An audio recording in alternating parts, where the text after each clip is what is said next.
Hey everyone, welcome to Rockhound Talk Live, the only live Rockhound podcast on Instagram, YouTube, and Facebook. I am your host, Amber Nicole, and this is my co-host, Ben Corn. Hey, Ben. Hey, Amber, how's it going? Good. Doing really good. I had a great weekend. Yeah, you seem to be traveling a lot. You did a bunch of rock adventures, it looked like. It was 2 great days, but it was one location. I went down to Georgia. So it was really this is my first long road trip. uh Rockhound road trip. It was the first for the 2024 season, and it was the first one I did with my little, just me and him, so it was extra special. And so we went down to Georgia. I had a friend who had some land down there, who had never did any major excavating. Actually, none. He hadn't did any, just surface collecting and maybe just digging in the dirt with shovels or something, but nothing major, and has just found enough crystals on the surface to be curious about what's underneath. And oh my god, Was what? there a lot? Oh my god, it's more than a lot. It's like an understatement. It's like it's really hard to say. It reminds me, I know these are totally different crystals, different geology land, but it reminded me a lot of dirty diamond diggers. How just their backyard, and then they have just this crazy alluvial deposit of Herkimer diamonds. So that's what Ron Brown, he lives in or his property's in Oglethorpe, I think I don't know if I'm saying it right, county in Georgia. And so there is crystals in that area and amethyst and stuff. But what we were finding just on the very superficial layers it was like crystal after crystal. I mean, they were everywhere. I mean, it was insane. And then we finally I got down deeper with the excavator. It was just these crystal clusters, so large, just very beautiful. And we hadn't reached any amethyst, which he was kind of hoping, because he found some on the surface. So it's definitely there. I mean, he found some on the surface. There's definitely some underneath. So it's very exciting for him, because his life just literally changed in one weekend. He went from, not Jeez. really knowing he's finding crystals around his backyard, to literally having a mine. And now it's going to have people coming there to mine crystals. And, we had Amos there. So Yep. invited Amos, and that was super cool, just to meet, a Rockhound legend, and listen to him, explain, geology of the area, and his, what's that kind of, what did he call that he had, where he could remote viewing. Yeah. Oh, yeah. Yeah. And Did he do that? yes, he did. It was really cool to see. It was really neat. And then, him and Brian go way back. So Brian ended up coming. And so just to see their bond and their connection with digging, it was just really cool. I mean, it was a really cool weekend. And I had planned this gathering maybe 3.5 months ago.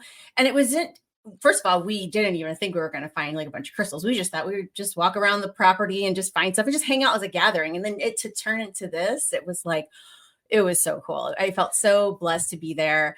So we did that Saturday and Sunday. And then on my way home on Monday, I stopped by to see Chase in his place. So it was a fun weekend. Nice. Yeah, that sounds great. Yeah. So I know you got some stuff to show us. Yes. So I guess I'll kind of set it up. So Yeah. I had to go up to Duluth Superior region. Yes. I seen your post. Yeah, for work. So it was one of those, I'd have to go up, and then it was actually really nice because I would only have to do an hour or two of work.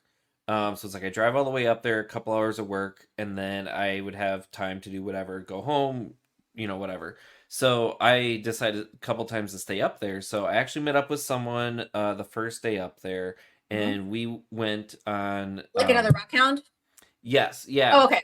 Um Bob Wright, who you might know. Oh yeah, And Bob. so we went, he knows of a place that there is fluorite that you can find. Yeah. And they're not big crystals at all. They're really small, but most people don't even know that you can find it on the North Shore of Lake Superior. So we went On up, the shoreline, you can find it. well, in that area, yeah. So Okay. I mean Okay. that whole Gotcha. area, near the shoreline. Okay. Gotcha. So we went up the up along Lake Superior, and he took me, all right, we're gonna go this secret spot kind of a thing, and we ended up finding it, and it's like just one little area that it's there. And while we were going there, we were walking past some areas where there's some calcite, and there's just these big like holes, and a lot of them have been mined out, and people have gone in there and taken stuff. And we went past one of them, and I was like, there looks like there might be some good crystals in here. He's like, oh no, there's better stuff ahead. So we like kept going, and I actually went to a different spot the second day I was up there, and then the third day, when I had to go up there, I was like, let me just go back in that area and just kind of Yeah. walk around. Maybe there's stuff in the woods, like I'm just gonna explore.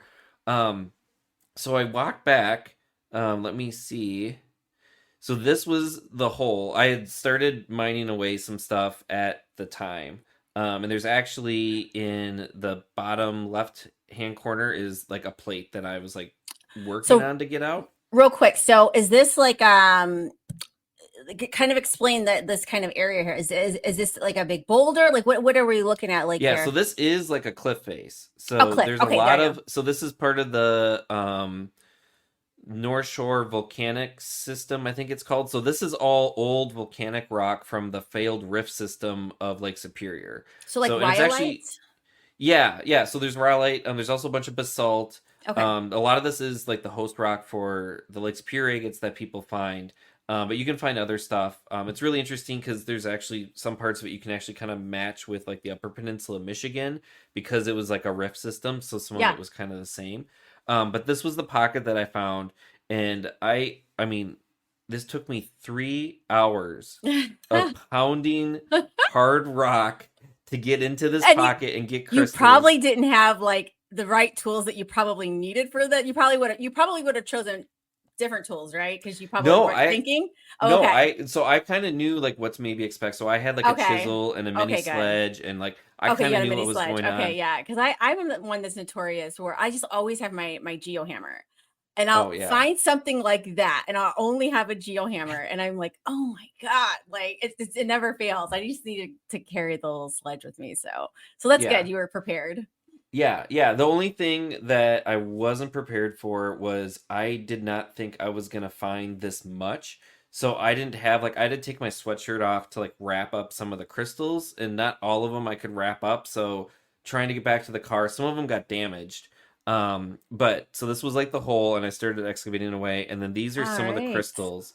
nice. So the one on the right, which I have another picture that kind of shows a little bit better, but one of the calcite crystals broke, and you can kind of see some dark red sort of in the middle Uh huh. of the one on the right, and then there's actually some black kind of to the left of it. That Mm-hmm. is all inclusions inside the calcite. Ooh. So, given that it's such a iron-rich area up there, I am assuming it's hematite, Mm-hmm. and I don't know what the black is. It could be, I mean, it could just be manganese. I'm not even sure. Mm-hmm. Um, so this is another photo. Oh, nice. Look So at that this is all, response. yeah, so this Yeah. is all cleaned up, and it is like there's like these phantoms of the calcite, and then these Mm-hmm. hematite inclusions.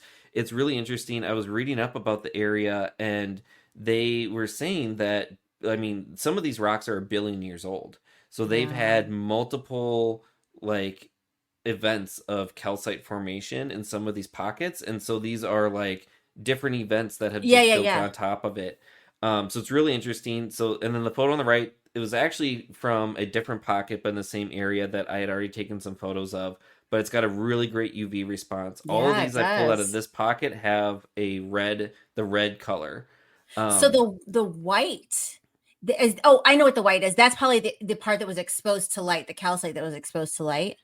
it might have been. I actually I don't think know. because Like I because pulled. what happens to mine, at least in my area, like anytime, like actually the calcite that I just extracted last time we were talking, if it was an area that was exposed to the light, that area will be essentially white, like that's like almost bleached when it's under UV. And then the part that was covered is like at that super vibrant color. So I, Hmm. I would imagine that that's probably the part that was out. Was any of it exposed to the Well, sun so at all? this was from a different pocket. So the stuff that I Oh, pulled out, which I didn't take any of the UV photos, none of it, like all of it is red. okay. So it's really great. And the weird thing about this is like going through some of the chemistry and mineralogy of fluorescence, they've mentioned, like, people have mentioned that iron is supposed to be like a quencher and gets rid Hmm. of the fluorescence. Like, Okay. everyone thinks that rubies will fluoresce. Well, there's actually rubies from Madagascar that have such high iron content that they won't fluoresce. Okay. So usually when there's iron, it won't fluoresce. Which is Well, odd these because up have, there are full of iron. yeah, and there's like hematite inclusions in these crystals, and they're still fluorescing red. That's So cool. I don't fully know what's going on. Yeah. But it's, yeah, Oh, and that's this is gorgeous. one Yeah. little plate. It actually did break, not the big crystal, but the bottom of the plate actually broke a little bit. And this was cleaned up, so you can see it's like brown in a lot of spaces after it's cleaned up. I don't want to try to do like iron out or anything because it's calcite, Yeah. Right. Right. but yeah, so I found some amazing crystals. I Yeah. was like so happy to be like up there for Yeah. work, and like, because I'm happy like, for you because you're like an agate guy. So when you get crystals, it's like extra special for you. I know, yeah. I was like, like, and everyone, like, going in the area, and then there's like people walking, on the beaches, and everyone looks for agates. And it's weird too, like in Minnesota, because there's so many other things. Like, you can find like dadolite, thompsonite, a whole bunch of other stuff that aren't agates, but everyone only looks for Yeah. agates. So if you do like find other stuff, like, a lot of people just don't know, and they just walk right past it. Yeah. So that means there's a lot of good stuff up there that no one's looking for. Yeah. Yeah, so I I was so just that want was I to, was really oh, sorry, go ahead. happy with being able to do, rock hounding basically with my Yeah. mileage and everything paid for with work. It was great. Also, we've had both had two great Rockhound experiences in the last few weeks. That's good. Yeah. Yeah, and So, one other thing I wanted to yeah. mention, Oh, yeah, just but because the lore tone. we sometimes talk Yeah. about like rock hounding news, and this has been like all over. I just kind of heard like rumors about it, and like, I still like haven't seen like an official announcement from Lortone, but apparently Lortone is, I think they're trying to sell their business, but in respects to like everything, they're basically going out of business, which is Wow. crazy to Yeah, me because crazy. they're always the brand that, like, if someone's like, what tumbler do I get, it's Yeah. like Lorton. Like, they last forever, they're great. So I know there's a bunch of other like tumbler companies trying to come Tumblebee. in.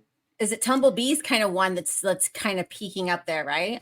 Yeah, Tumblebee's like a newer one. I believe Diamond Pacific might be making Okay. Oh, one now really? too. That's Yeah, so cool. there's like new, like, some of the companies are sort of like, they kind of started to have tumblers, and then this is complete rumor. Someone told me it's not true because they talked to an employee at the store, which Uh-huh. I don't know how accurate that is, but someone said that they heard a rumor, so this is all gossip. Can't say if it's true or not, but Harbor Freight might be discontinuing their tumblers, which I know some people gravitate towards because they're on the cheaper end, but they're not like National Geographic where they're plastic and like super cheap.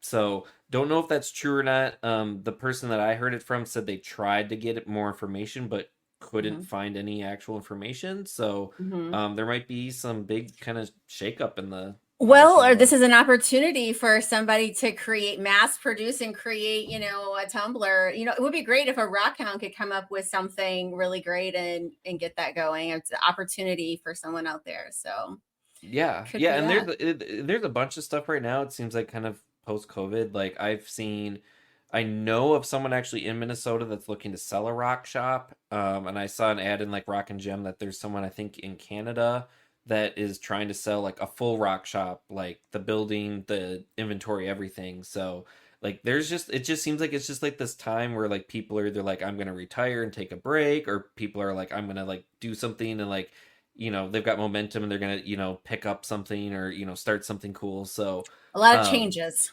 yeah, yeah, it might just Yeah. be spring, who knows. So I just want to real quick. Where did this is cute. I like this joke. It ain't pocket science. I love it. It's a good geology joke. It's a good rockhound joke. That's cute. Okay, so we have an exciting guest tonight. Ben, would you like to introduce our new guest? yes, so our guest tonight is Chase Pipes. If you don't know him, he is a historian. He's a rock hound, fossil collector, all the things of digging in the dirt. He's also the owner of the Smoky Mountain Relic Room, which is in Tennessee, which is a great Wow, rock incredible. shop, artifact shop, all of that kind of stuff. And if you want to see more, he does a bunch of YouTube videos called Chasing History. So you can check him out there. But let's talk to him about all that. So welcome, Chase. Hey Yay! Hey, guys, how are Chase. you? Hey, how are you? Good. Thank you guys for having me on. I really appreciate it. Yeah, I'm excited to have you on and share your journey with everyone. And let's just start with telling us, when did you discover that you had uh, a passion and love for history or history related items? Like, when did that start for you? Oh. So where I grew up on English Mountain in Sevier County, Tennessee, and at our house we had a little garden. Well, I found an arrowhead in the garden, and I was about 5 years old. I was so excited. I went and showed my dad. He was like, "Oh, it's great. Go find another one." I went and I found another one, and so then my dad got me a subscription to the Central States Archaeological Journal. They still exist to this day. And quarterly, I would get this archaeology magazine. And I would, this little 5 year old, it came in the mail with my name on it. I got a little, That's card cool. that says member. I didn't have any money in my wallet, but man, I had a wallet with that membership card in it. So ever since I was a kid, man, I've just been obsessed with it. Other kids nerded out on baseball cards and comic books, and dude, I nerded out on archaeology and rock hounding journals and stuff like that. So ever since I was literally just about walking, I've been fascinated about history. More specifically, not just the human history of the place, but the geologic history of the place. Being able to stand on a place and look and to see in your mind's eye everything that happened on that spot, from human history to geology, all of it. It fascinates the heck out of me. Yeah, How it's could cool. that not be? How could you not want to not know that? Right, It's exactly. just, yeah, it's so cool. So ever since I was a kid, I've been into it. And then my dad was involved in the artifact world as a Mhm. dealer, kind of on the side. So as a kid, I would go to shows and stuff, Okay. and learn kind of the trade of the artifact world. Um, and then when I was in my early 20s, I started doing some fossil hunting. I hooked up with some fossil hunters, and man, that was like a whole freaking other awesome window. And so I started nerding out on fossils and crystals and minerals, and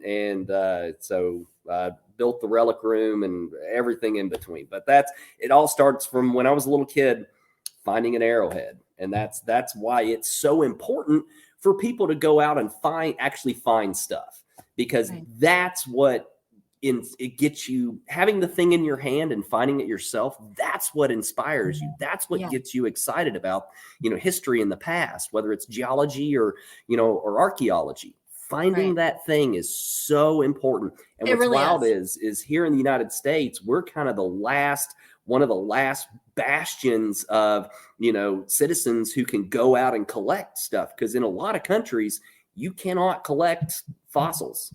So crystals and minerals, yeah, that's a little bit more lax, but as far as fossils and artifacts in other countries, you can forget it. We're pretty much it.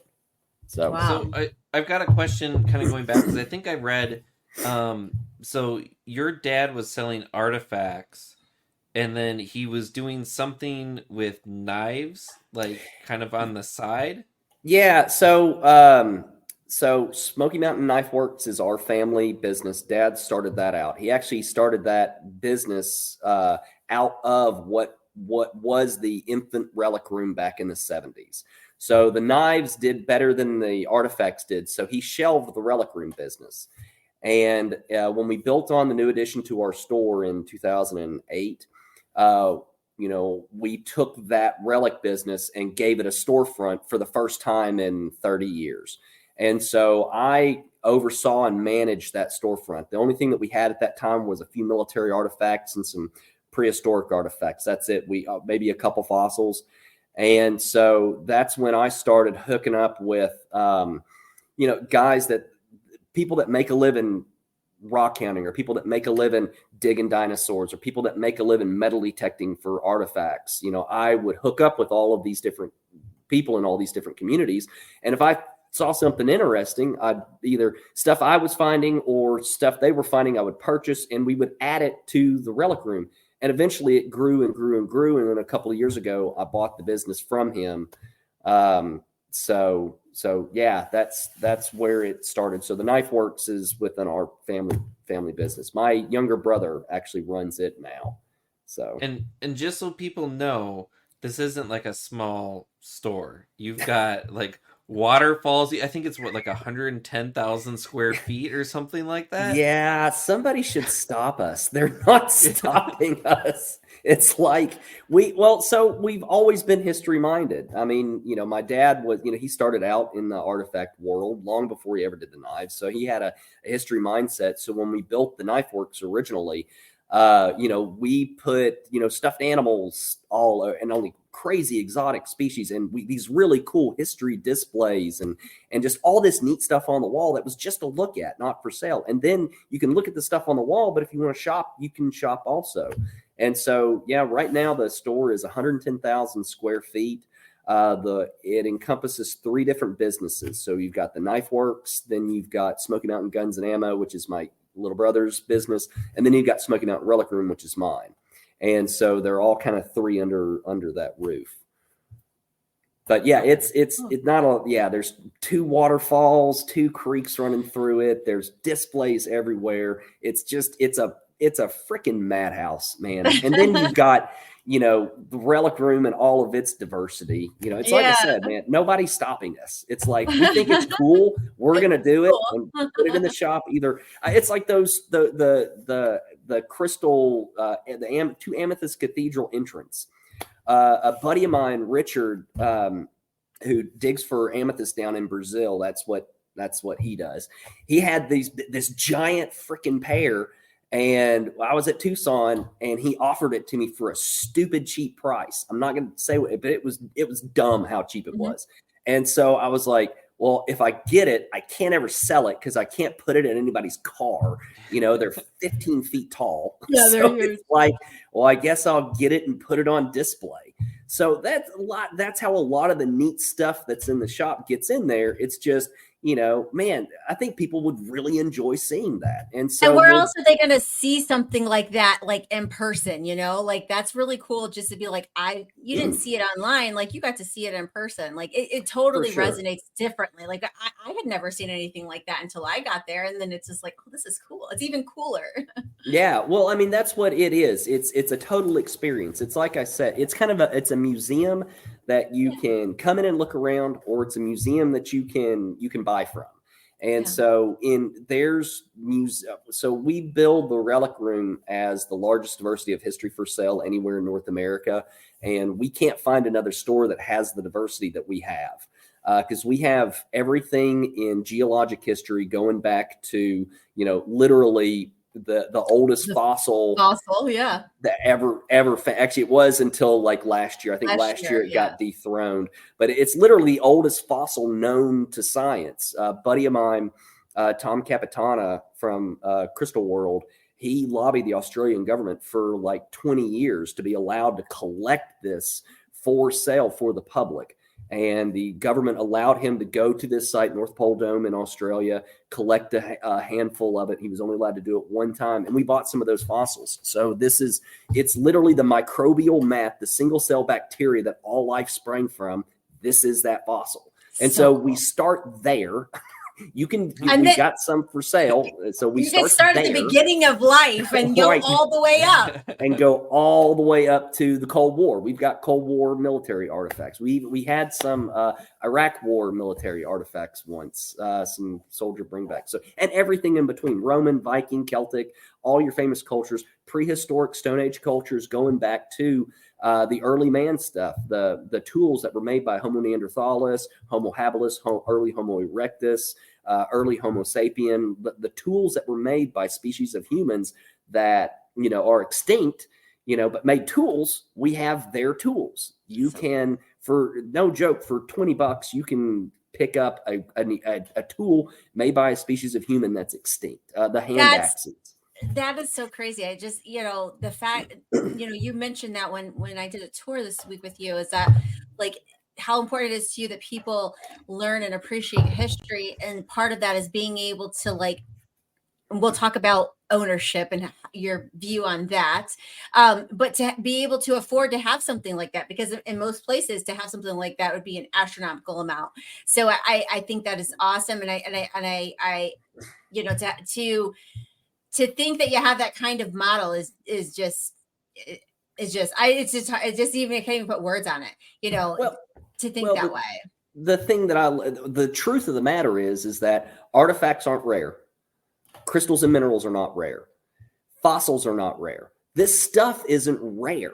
Right. Where you go to places where you can find fossils, they're freaking everywhere. Now, there are rare species, there are rare crystals and minerals, and there are rare artifacts. But the common stuff is abundant. Human beings have only been collecting, crystals and minerals and artifacts and stuff for about 200 years. You don't hear about medieval guys going out and rockhounding. They didn't do that. It wasn't until the 18th century, the age of the Enlightenment, where, people started trying to figure out how the world works, that they started collecting things in order to figure out those geological processes or those historical processes. So collecting is still a relatively new thing. But this stuff is abundant and out there, and you shouldn't have to be some rich dude up on a hill to be able to have a really cool piece of history, whether it's an awesome piece of natural history like a cathedral or a cool crystal, or a really cool piece of human history like an early man hand axe or a Roman coin. It shouldn't cost, and it absolutely, forgive the expression, it pisses me off. I don't know if I can say that or not. Yeah, but it does. People have said far worse. You're okay. All right. It does, dude. It pisses me off. You go into rock shops or you go into, history shops, and they're like charging like $100 for a stupid Roman coin that you should be able to get for $5, and the markup in the crystal and mineral world is absurd. It's criminal. So I don't play any of those games. It's just, we've got a really simple formula. We when we purchase something, we increase it by a certain percent and go on, because everybody should be allowed to afford this stuff. I mean, like I said, none of it's that rare. And human beings have made more things in our history than all the museums in all the world can hold. Okay. The museums cannot hold every arrowhead ever made, every fossil that ever fossilized, every crystal or mineral that ever grew.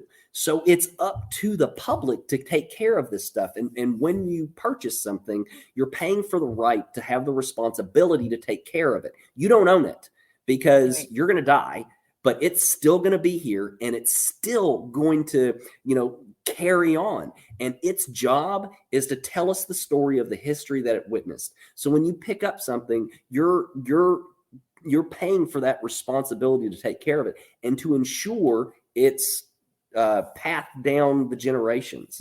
So, and you're going to make sure, like, collectors are really particular. They really make sure that stuff is cared for, and when it's time, it gets passed on to the next person. Yeah. So I've watched some of your videos, and it kind of like strikes me that you know so much about so many things, because I've seen you talk about like the Civil War. I was reading you did Revolutionary War reenactments. That's my jam. One of the few people that I've seen just like rattle off dinosaur names, like you just know it in the back of your head, and like even as a geologist, I'm like I don't know, like T-Rex. So like with all this stuff, and then I think I saw you went to college for a couple years and didn't finish. But like, how did you learn all this? Was just this like osmosis of being around people that know stuff, or do you just like dive into books and just study like certain topics, or like how did you get all this knowledge? Well, first off, the reason why I do what I do and I'm interested in what I'm interested in is because I love to learn, and I've got so much to learn, and that's what makes it fun and interesting. Is that I know a little bit about a lot of stuff.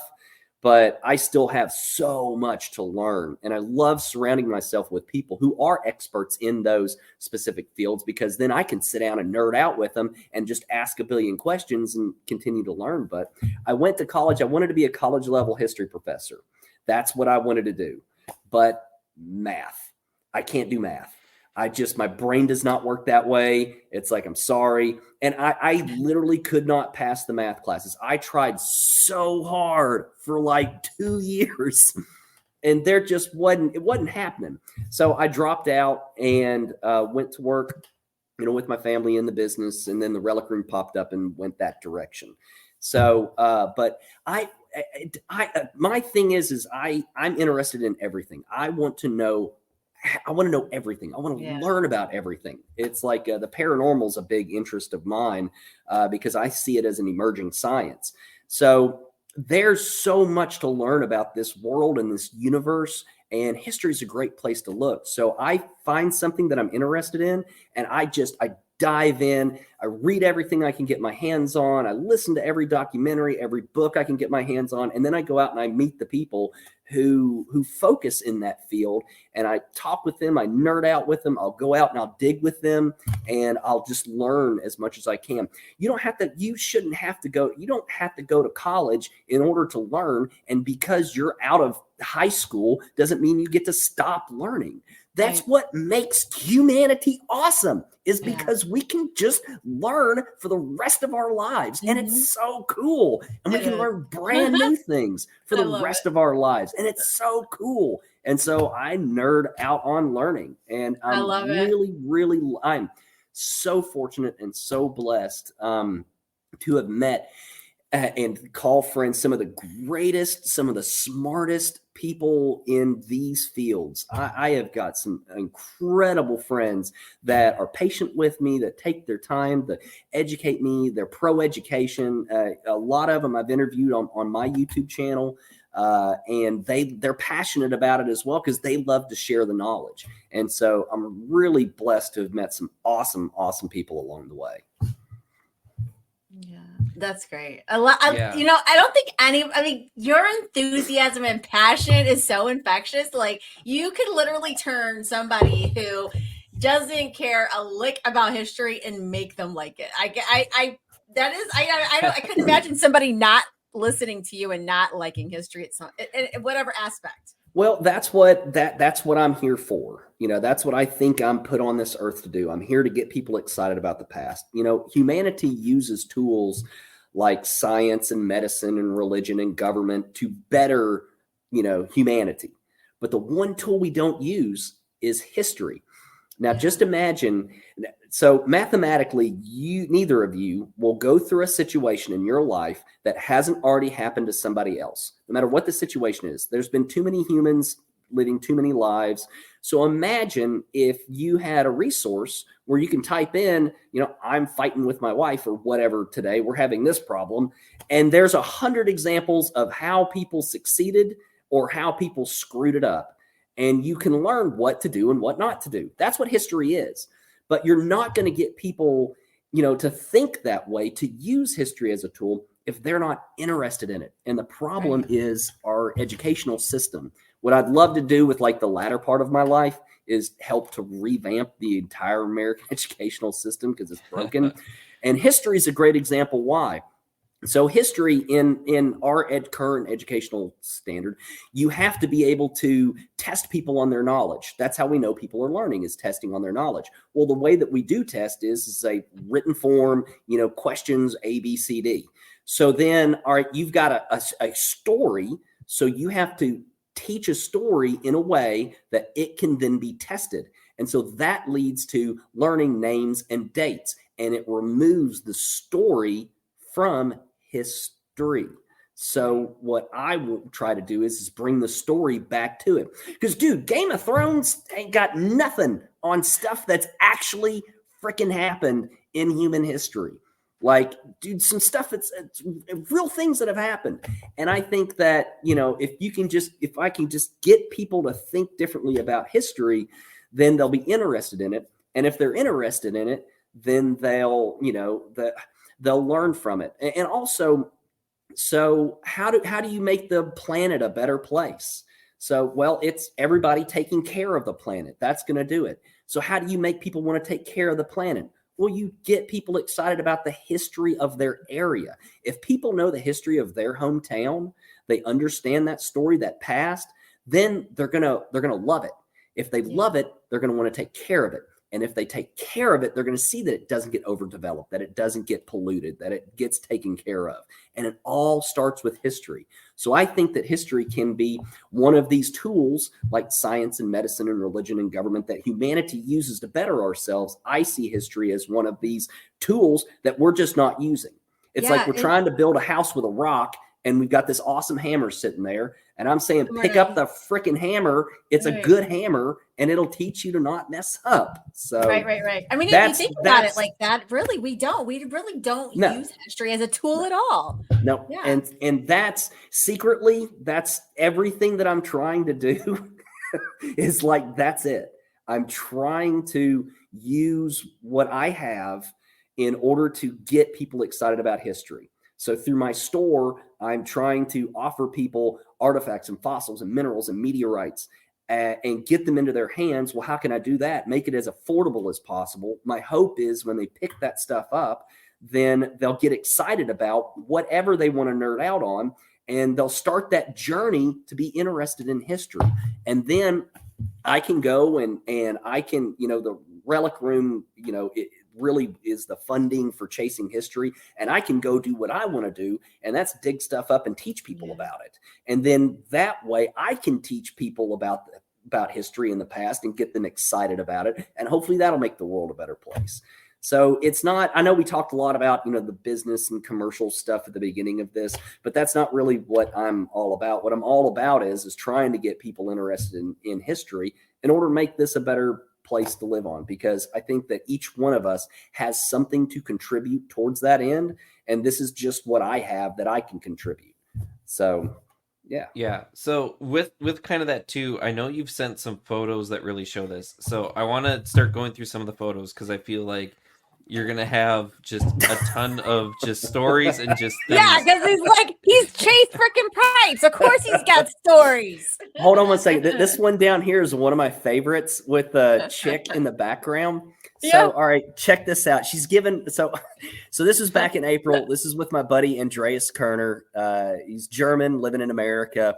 We went to Germany, spent a month in Germany filming for Chasing History. He got us access to killer Roman sites. And anyway, we're in this awesome museum, and we're filming for Chasing History, and it just happens to be school day.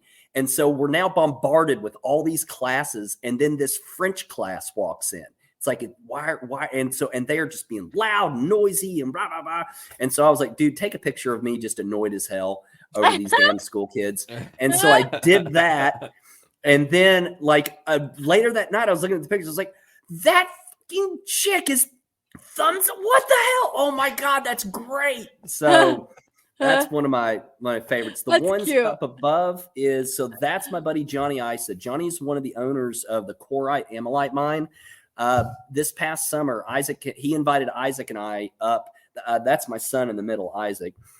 He invited Isaac and I up to film an episode of Chasing History on the Quarite mine. So here in about a month, we'll have that episode dropped, and we show you how they mine ammonite, why it's there. We did a great interview with the curator of paleontology at the Terrell Museum about ammonite.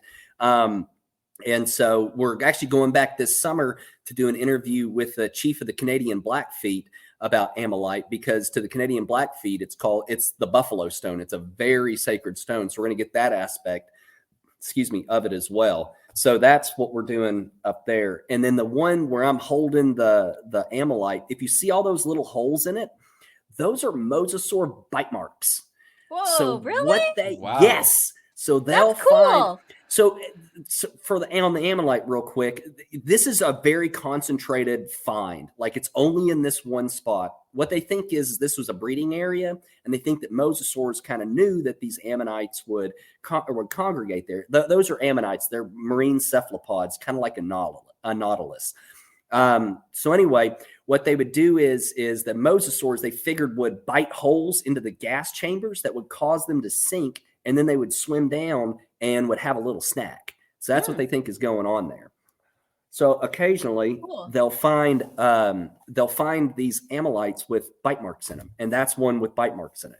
So it's a I pretty get it. cool thing. You need to interview Johnny. He is like the nicest freaking God. I love that man. He is the nicest. He's Canadian, so of course he's nice. He's Of course, yes. godly nice. He's awesome. They've got a cool site because that color is natural.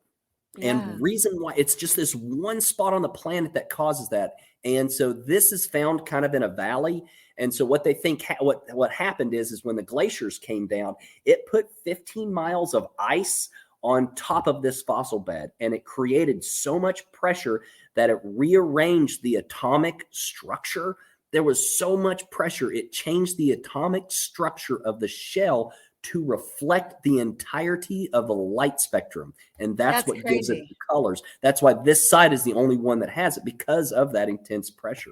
So, and it's a mineral. It's like it's an actually classified mineral. It's the only thing I think that's classified as both a fossil and a mineral.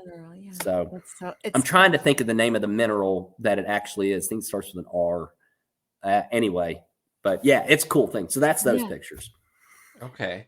And then these are like some educational, this is some educational stuff. So the one I did a Zoom class. This is towards the end of COVID.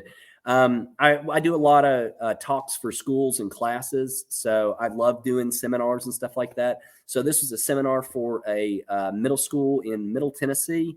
And so basically where I showed them around the shop and just taught them about, the history of life. I've got a couple of talks. One is like, the history of the world in 2 hours. And then I've got one that's for Tennessee kids, like the history of Tennessee in 2 hours. And I'll go through like the geologic history and the dinosaurs and human history and all that. So that was one of those classes. So, so the next one, I can't believe this is what I'm saying, dude. They're not stopping me. Like somebody should stop me, but nobody's stopping me. No, we don't want you to stop. This is great stuff. So I had bought a collection, and in that collection was an old Victrola talking machine from 1915. It's actually right there in the house. That is that machine. So it's an old Victrola from 1915. I bought it in a collection, and with it was a bunch of records and stuff. And so I nerded out on this thing, and I met a guy in South Carolina that restores them. I got him to restore it. So anyway, my podcast, it's called Chasing History Radio, is my podcast. And so it's live once a week on our local radio station. So I'm hanging out with 2 local radio DJs talking about history for 15 minutes. And we try to keep it fun and funny. And so anyway, I was telling them about doing this, and Jay, one of the hosts, was like, well, why don't you bring the Victrola down? We'll play it on the radio. And I'm like, dude, what? No, wait a minute. Are you serious? I can bring this down and we can play this crazy thing on the radio? He's like, yeah, sure. I was like, oh my God. I was so freaking excited. So we brought the Victrola down. I, did a thing on the history of the Victrola, and we played the Victrola on Sevier County's morning drive radio station at 9 o'clock in the morning. Dude, we were playing, all kinds of crazy classic hits. The very first blues record that was ever recorded from the Dixieland Jazz Band. It's before not blues, but jazz. The very first jazz record ever recorded. We played that. Cool. We played So anyway, so that's I got to play a Victrola live on the radio. Probably the first time in 60 years since that's happened. Oh yes. The mammoth. yes. So the one on the left is me doing. A buddy of mine has got his dad's got a YouTube channel called the Appalachian Channel. If anybody likes Southern Appalachian history and mountain history, it's an awesome YouTube channel. I definitely go check that out. So he was doing one on us on the Relic Room. The next one next to it, that is a mammoth leg that I picked up that still has meat on it. And so a buddy of mine had it. It came out of Siberia. So in the permafrost, in Siberia, they're doing placer mining for mammoth ivory because elephant ivory is illegal. Mammoth ivory it's still ivory. And so they actually mine for for mammoth ivory. And they're using a placer mining technique where they're using these giant hoses to like blast the permafrost aside. Well, sometimes they find some crazy stuff like woolly mammoth hair. I was like, well, how can woolly mammoth hair exist? Well, woolly mammoths would shed their winter coat every spring, and you get these big, giant, massive mats of hair that would go into a boggy area and then be frozen and be permanently frozen for, 20,000, 30,000 years until these guys blast it out and find it. So sometimes they'll actually find, whole animals, like not just mammoths, but dire wolves and Arctic foxes and just cool stuff. Yeah. So this is a mammoth leg. Oh, go ahead. Yeah, I actually heard about, it was a few weeks ago that I can't remember where it was, but it was somewhere, like Siberia or wherever. And someone had found this small ball of fur, and something about it just kicked them off, and they were just like, "There's something about this," and they took it in and they like X-rayed it, and it was like a really small like fox or something that they had like no one had like ever heard about before, and it had like curled up like like they'll sometimes curl up into a little ball. It was a squirrel. I think it was wasn't it a squirrel? Or it might have been a squirrel. It was like a squirrel or a fox or some Yeah. kind of small animal like that, and it had curled itself up into a ball and then just gotten frozen in time, literally. Well, and then they just found it. It was, Well, see, that's what happens at these sites. And here's the thing is that's not really a rare thing. Every year they find, several parts of mammoths or several parts of some animal that was partially frozen, that stayed partially frozen in the permafrost for all that time. So it kind of goes back to not everything's truly rare, but there are some rare things. So that's what this leg is. It's a leg that still has meat on it. And I got me and two of my dino digging brothers. I talked them into, I was like, wait a minute. I just bought a mammoth leg with meat on it. I own a mammoth leg with meat on it. Oh my gosh, I can eat mammoth meat.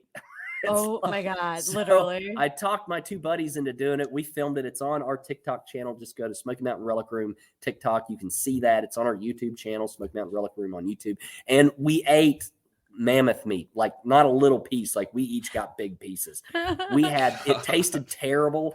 We had the worst gas we've ever had that lasted like a week. Like our gut bacteria did not know what was happening. And then when you came down, Amber, I was gonna say, like, my son just ate a piece of that mammoth meat, and we were so like, listen, let me just tell you, okay?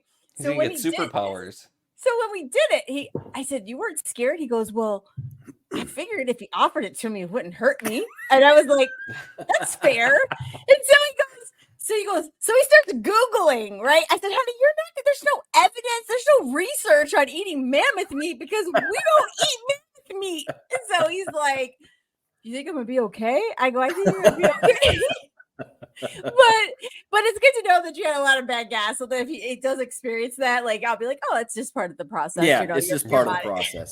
Gut bacteria is like, what is going on? We'll deal with it. So anyway, so that's a mammoth leg with some of the muscle tissue still attached, which is a really cool thing. That's one of those things that are on display, not for sale. We do have some things that are that are just so cool. We don't want to sell them. We want a lot of people to see it and enjoy it. Because we get a lot of people. We get 1.5 million people coming through our store every year. That's cool. That's a lot of eyes that wouldn't normally get to see, something cool like that have the opportunity to see something cool like that. Yeah. And so Mike asked, he's 8.5 hours away and he's planning to get there the middle of next week. And he's wondering if you need an appointment. No, not at all. I mean, we're 9 to 5 business. Actually, from 10 o'clock until 6 o'clock is our hours, 7 days a week. We're not open for Christmas and Thanksgiving, of course, but we're open year round. So yeah, and Mike, I promise you, it really is worth the drive. Like you'll be very glad you came. Mike is I know Mike. We've collected together. Mike is like huge into like fossils and history things. So dude, he's gonna wig out on this. Like he's totally gonna nuts, geek out. Yeah, you're gonna go nuts. When you come through, say hello. And we had one question just come in from number 1 Billiard mentioning about Dr. Fisher from the U of M Museum, who apparently is the lead paleontologist on most mammoth expeditions. and they're wondering if you've ever met him. I haven't. No, I haven't. Okay. Yeah, and just, going through some of the other comments here. Yes, amylite. If you look up amylite, that was the mineral. Hello to Flash in the Pan and Sue's. Now on the amylite, I think that's he said it not was specifically the argonite is what he mineral. was There's thinking. another mineral. He was there. thinking it was argonite. Aragonite? Aragonite. Oh, that's it. I Aragonite. think that's it. But yes, it's something like that, like aragonite. Okay, we'll look into that. Yeah. Yes. Let Ben. You can confirm that for us as the geologist. And we did have one other question from Mike, saying there's a secret Menard limestone formation for blastoid fossils in Lincoln County, Tennessee. Do you know it? I don't know of that. No. Tennessee's not really known for fossils. We've got, even though we've got one of the greatest Miocene sites in the world, was discovered about 10 years ago in East Tennessee. That's a period of history where there's not a lot known. It's kind of just before the Pleistocene. It's 4 million years ago, and it's it's everything. It's everything from lichen to plants to lizards to bugs to large red pandas originated there, and that's the gray fossil site. Yep, that's the gray fossil site. Yeah, so that's a private site, and it's kind of a one-off kind of thing. It's like the hot springs site, the mammoth site where all the mammoths are, where it's a fossilized sinkhole. So it's kind of a one-off. We've got some Devonian stuff up on the Cumberland Plateau, Ordovician stuff on the Cumberland Plateau. And then in Middle Tennessee, we've got the Coon Creek Formation, which is a Cretaceous marine deposit. And there has been some dinosaur stuff found there. There's actually a guy on Facebook I'm trying to connect up with who's actually been hunting for dinosaur stuff in Tennessee. What? And so, yeah, I know. I'm like, what? So it's like, I want to see what's going on here. So, yeah. But I haven't heard of the blastoids that are found. But there's some cool fossils, some early stuff that you can find in Tennessee.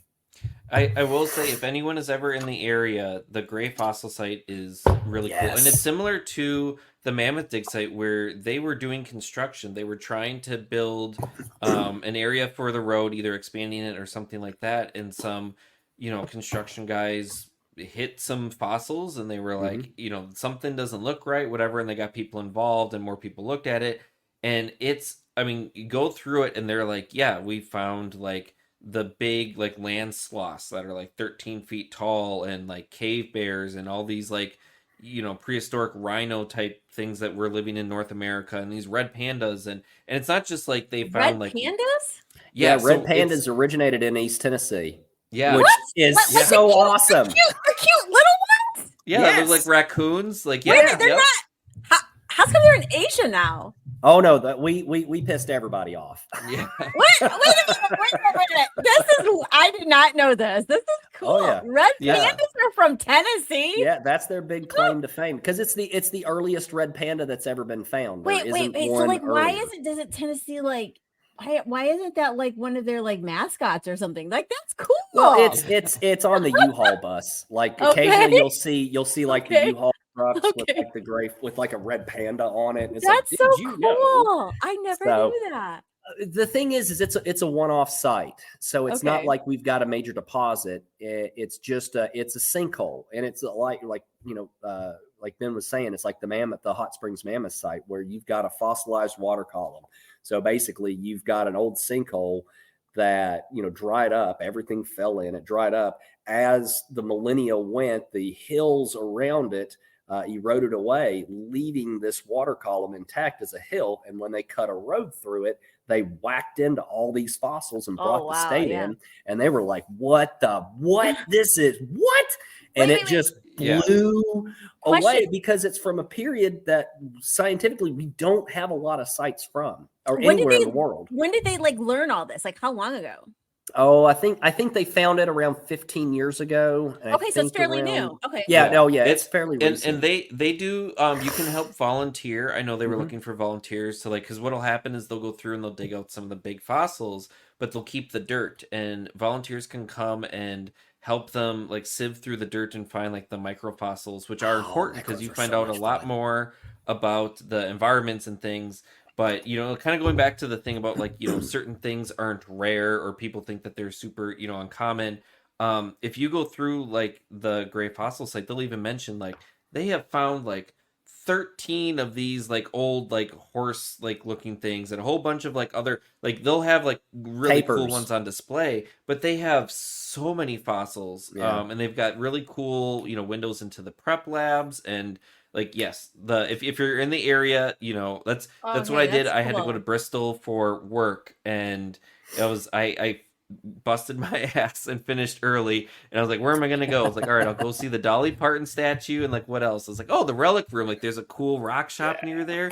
And then I was like, oh, there's this fossil site. And yeah, there's so much to do in that area that is, Oh, so this just area is kind of by the relic room? Yeah, it's not too far from the shop. Okay, cool. So East Tennessee's got some cool history. I mean, you're talking one of the oldest mountain ranges on the planet is the Southern Highlands of the Appalachian Mountains, the highest peaks on the East Coast, right there, Yeah. right where we're at. I mean, those mountains were mountains before life when complex life was just getting started on land. I mean, that's how old Right. those mountains are. Not only that, but there was a mountain range that existed on that spot going back 1 billion years before the Smokies were ever formed. So it's one of the only spots on the planet that I know of where for all of known time, there have been mountains. So, 1 billion years ago, there was a mountain range. It completely eroded down. And to another 350 million mountain. years ago, the Appalachians formed and it's slowly eroding down. So it's Wow. just, when you come into Tennessee, man, it's just, it's awesome. It's like you're walking into something ancient. I mean, it was the largest expanse of virgin forest east of the Rockies in the 1930s. And then they logged it and was like, now we'll make it a national park. But it's gorgeous. It's a cool area. It really is, yeah. All right. So this was this past February. This was the last big dig. So we, a buddy of mine worked on a ranch in Arizona in the Oro Valley, and he was telling us about, tripping over all these bombs. And we're like, what? So we did some research and found out that this rancher, his great grandfather or whatever, leased out part of his ranch to the U.S. Army Air Corps as a practice bombing range. So what the Air Corps would do is they would have these dummy shells. These are 100-pound, not artillery, but 100-pound bombs that were dropped out of B-17s filled with sand. And what it was to teach bomber crews how to work together and teach the bombardier accurate target bombing. And so they would set up targets on the ground, like, cardboard trains and crap like that. And so they would drop these bombs. Well, they're not going to go pick them up. So they go out there, see how accurate they was. Okay, all right, good job. And so they left out there, and now the farmer's got cows on it, and the cows are tripping on them and all this other stuff. And so he's like, please come dig these stupid things up. And so we're like, yeah. So we went and we did a whole day, and we dug probably 40 total, but there were only about 5 that were in this shape. Because if you can see the one, I mean, it's going 3 feet into the ground, and it's still filled with the sand that it was filled with from the 1930s, and it's 100 pounds. So, I mean, it was like after you dig out the third one, you're like, yeah, I'm done. I don't have an excavator. I've just got a shovel. Man, I'm done. I saw these photos, and my immediate reaction was to my guilty pleasure movie, Joe Dirt, where he's got the bomb he attaches to his back, and turns out it's a latrine thing. But yeah, and then these look like some fossils. So now we're getting to some of the fossils. So the one to the top left that's my buddy Tyree Lamp. If you guys haven't ever heard of Utah Dump Digger, all right, Utah Dump Digger. That's Ty. That's my buddy. We've been digging together for about 10 years now. He is a world-class commercial paleontologist. He puts on his boots every day, all day, and he goes dig dinosaurs. He is one of the most knowledgeable human beings that I've ever met. This was this past summer. He found basically a bone bed layer.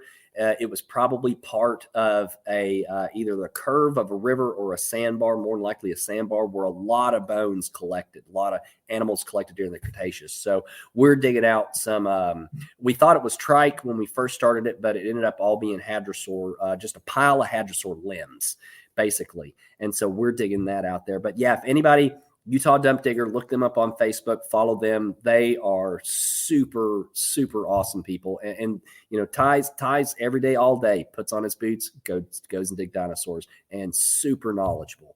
So that was this past summer on one of his ranches that he has a lease on. So what we'll do is every summer, and I've done this with my son since he was 5. So, you know, I'm a divorced dad, and I want to spend time with my kid. So when Isaac was 5, I called up my buddies that dig up for a living. And I was like, hey, I've got my son for a month. Can we come hang out and dig? Yeah, dude, come on. So cool. Every year this trip just got bigger and big. And now it's just this huge thing. I mean, he's 17 now. And so we hook up with all of our buddies and we go dig fossils. We sell the stuff that we find, or keep some of it, and then we buy stuff from the guys like Ty, you know, who's out there digging. We'll buy some stuff from them, and then we'll sell that stuff in our shop, and we'll film for Chasing History.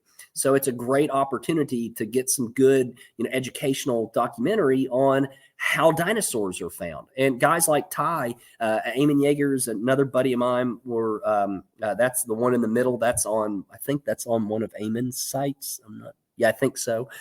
Triassic stuff up in Arizona.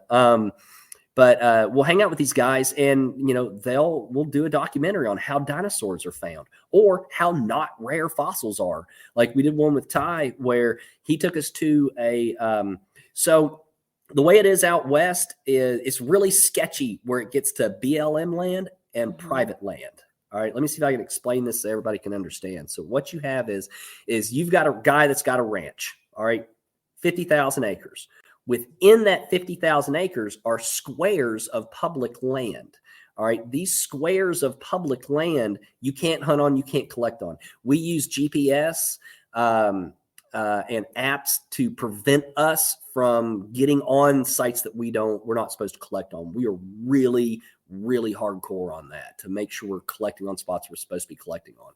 So anyway, there was this one square in the middle of this ranch that had a Triceratops skull, you know, that was found 20 years ago.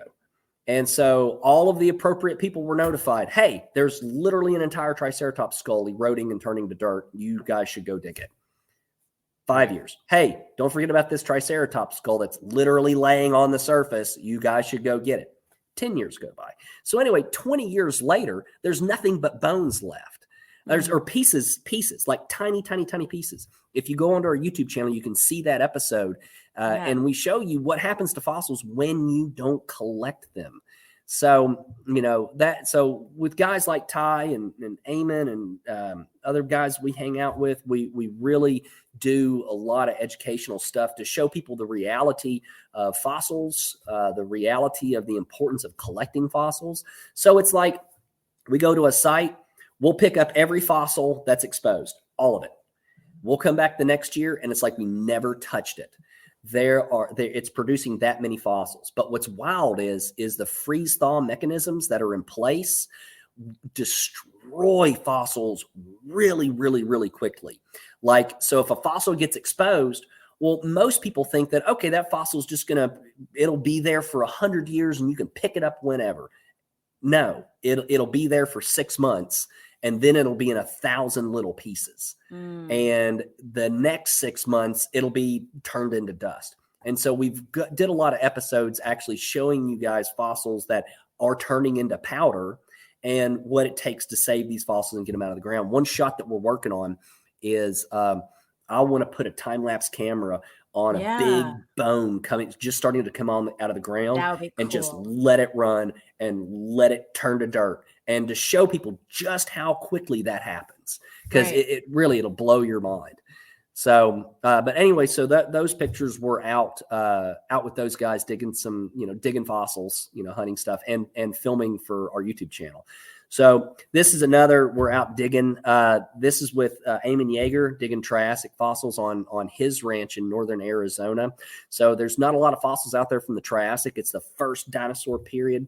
So Eamon's another amazing human being. God, like Ty, I love these guys. They're some of my closest friends. And they're really passionate about the education as well. Eamon's business is Northwest Montana Fossils. He's from Northwest Montana, primarily focused on Two Medicine Formation and then the Triassic fossils out of the Chinle Formation.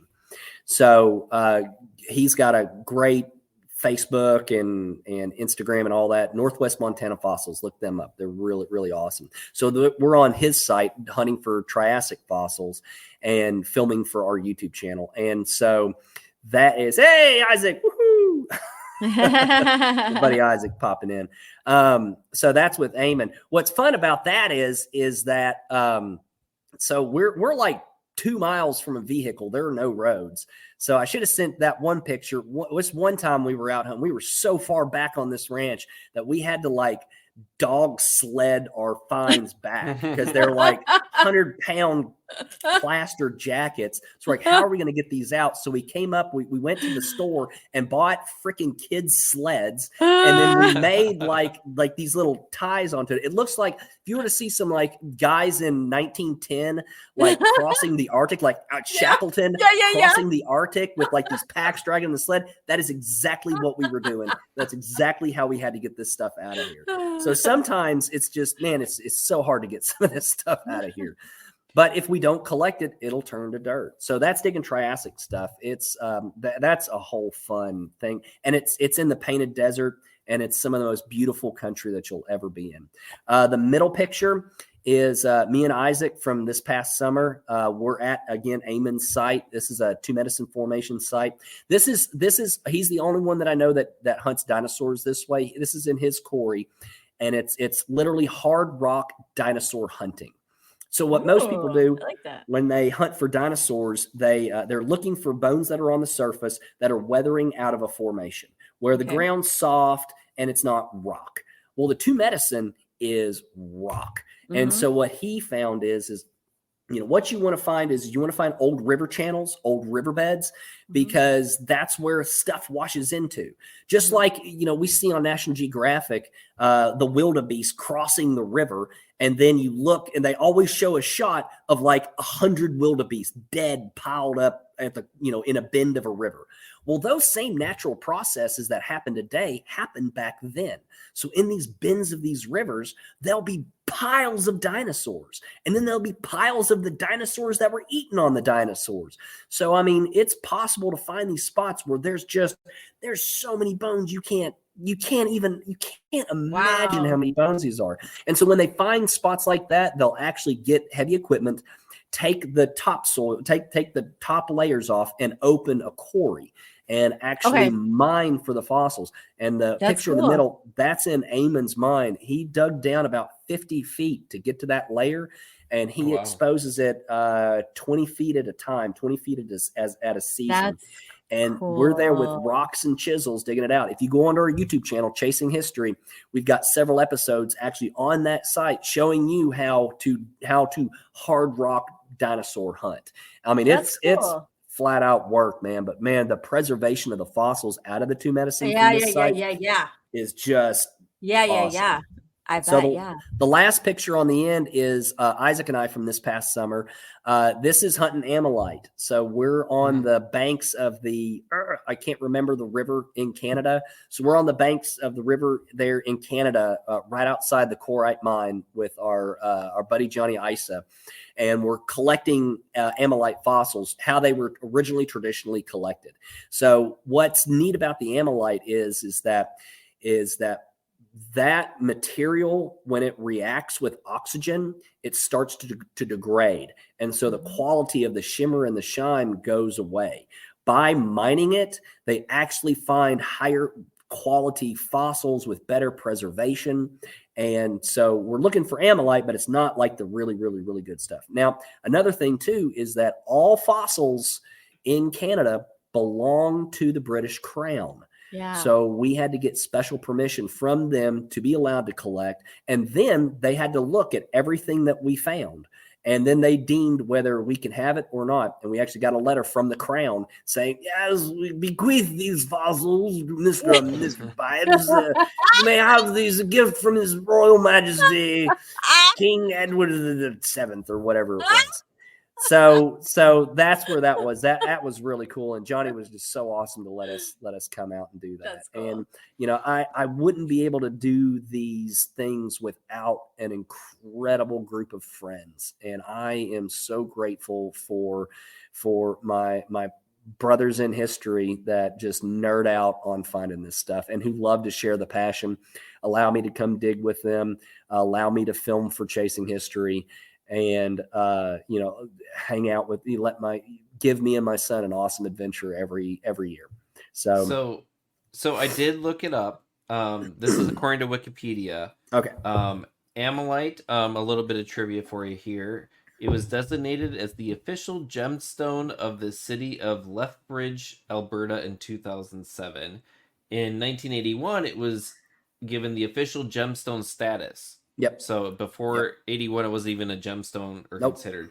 But it is a calcium carbonate or aragonite. Yeah. So it was aragonite. Yes. So it is an aragonite polymorph. And it can have minor amounts of calcite, pyrite, silica, other impurities. So yes, it is an aragonite polymorph. I think that number one billiard, if I'm trying to keep up with our followers, I think that's also Mike. That's Mike, right? If you're Mike, if Mike Pales, if that's you, I'm pretty sure you have 2 accounts here. I think you were right. Yeah. So do be very careful, because it is calcium carbonate. So similar to calcite, anything that's acidic could damage it. Yeah. So what the Corite guys do is they'll polish it, and then they'll coat it in a protective coat to prevent any of that damage from happening. So these pictures, fossils and minerals is just a small part of my jam. Another part of my jam is the artifact side. And so this was at the Tucson show this past year. I've got pickers all over the world that pick stuff for me.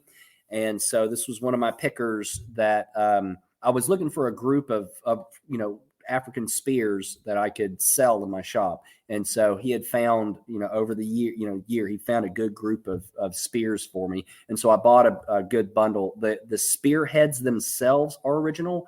They're like, 150, 200 years old, but the shafts are, within the past 50 years.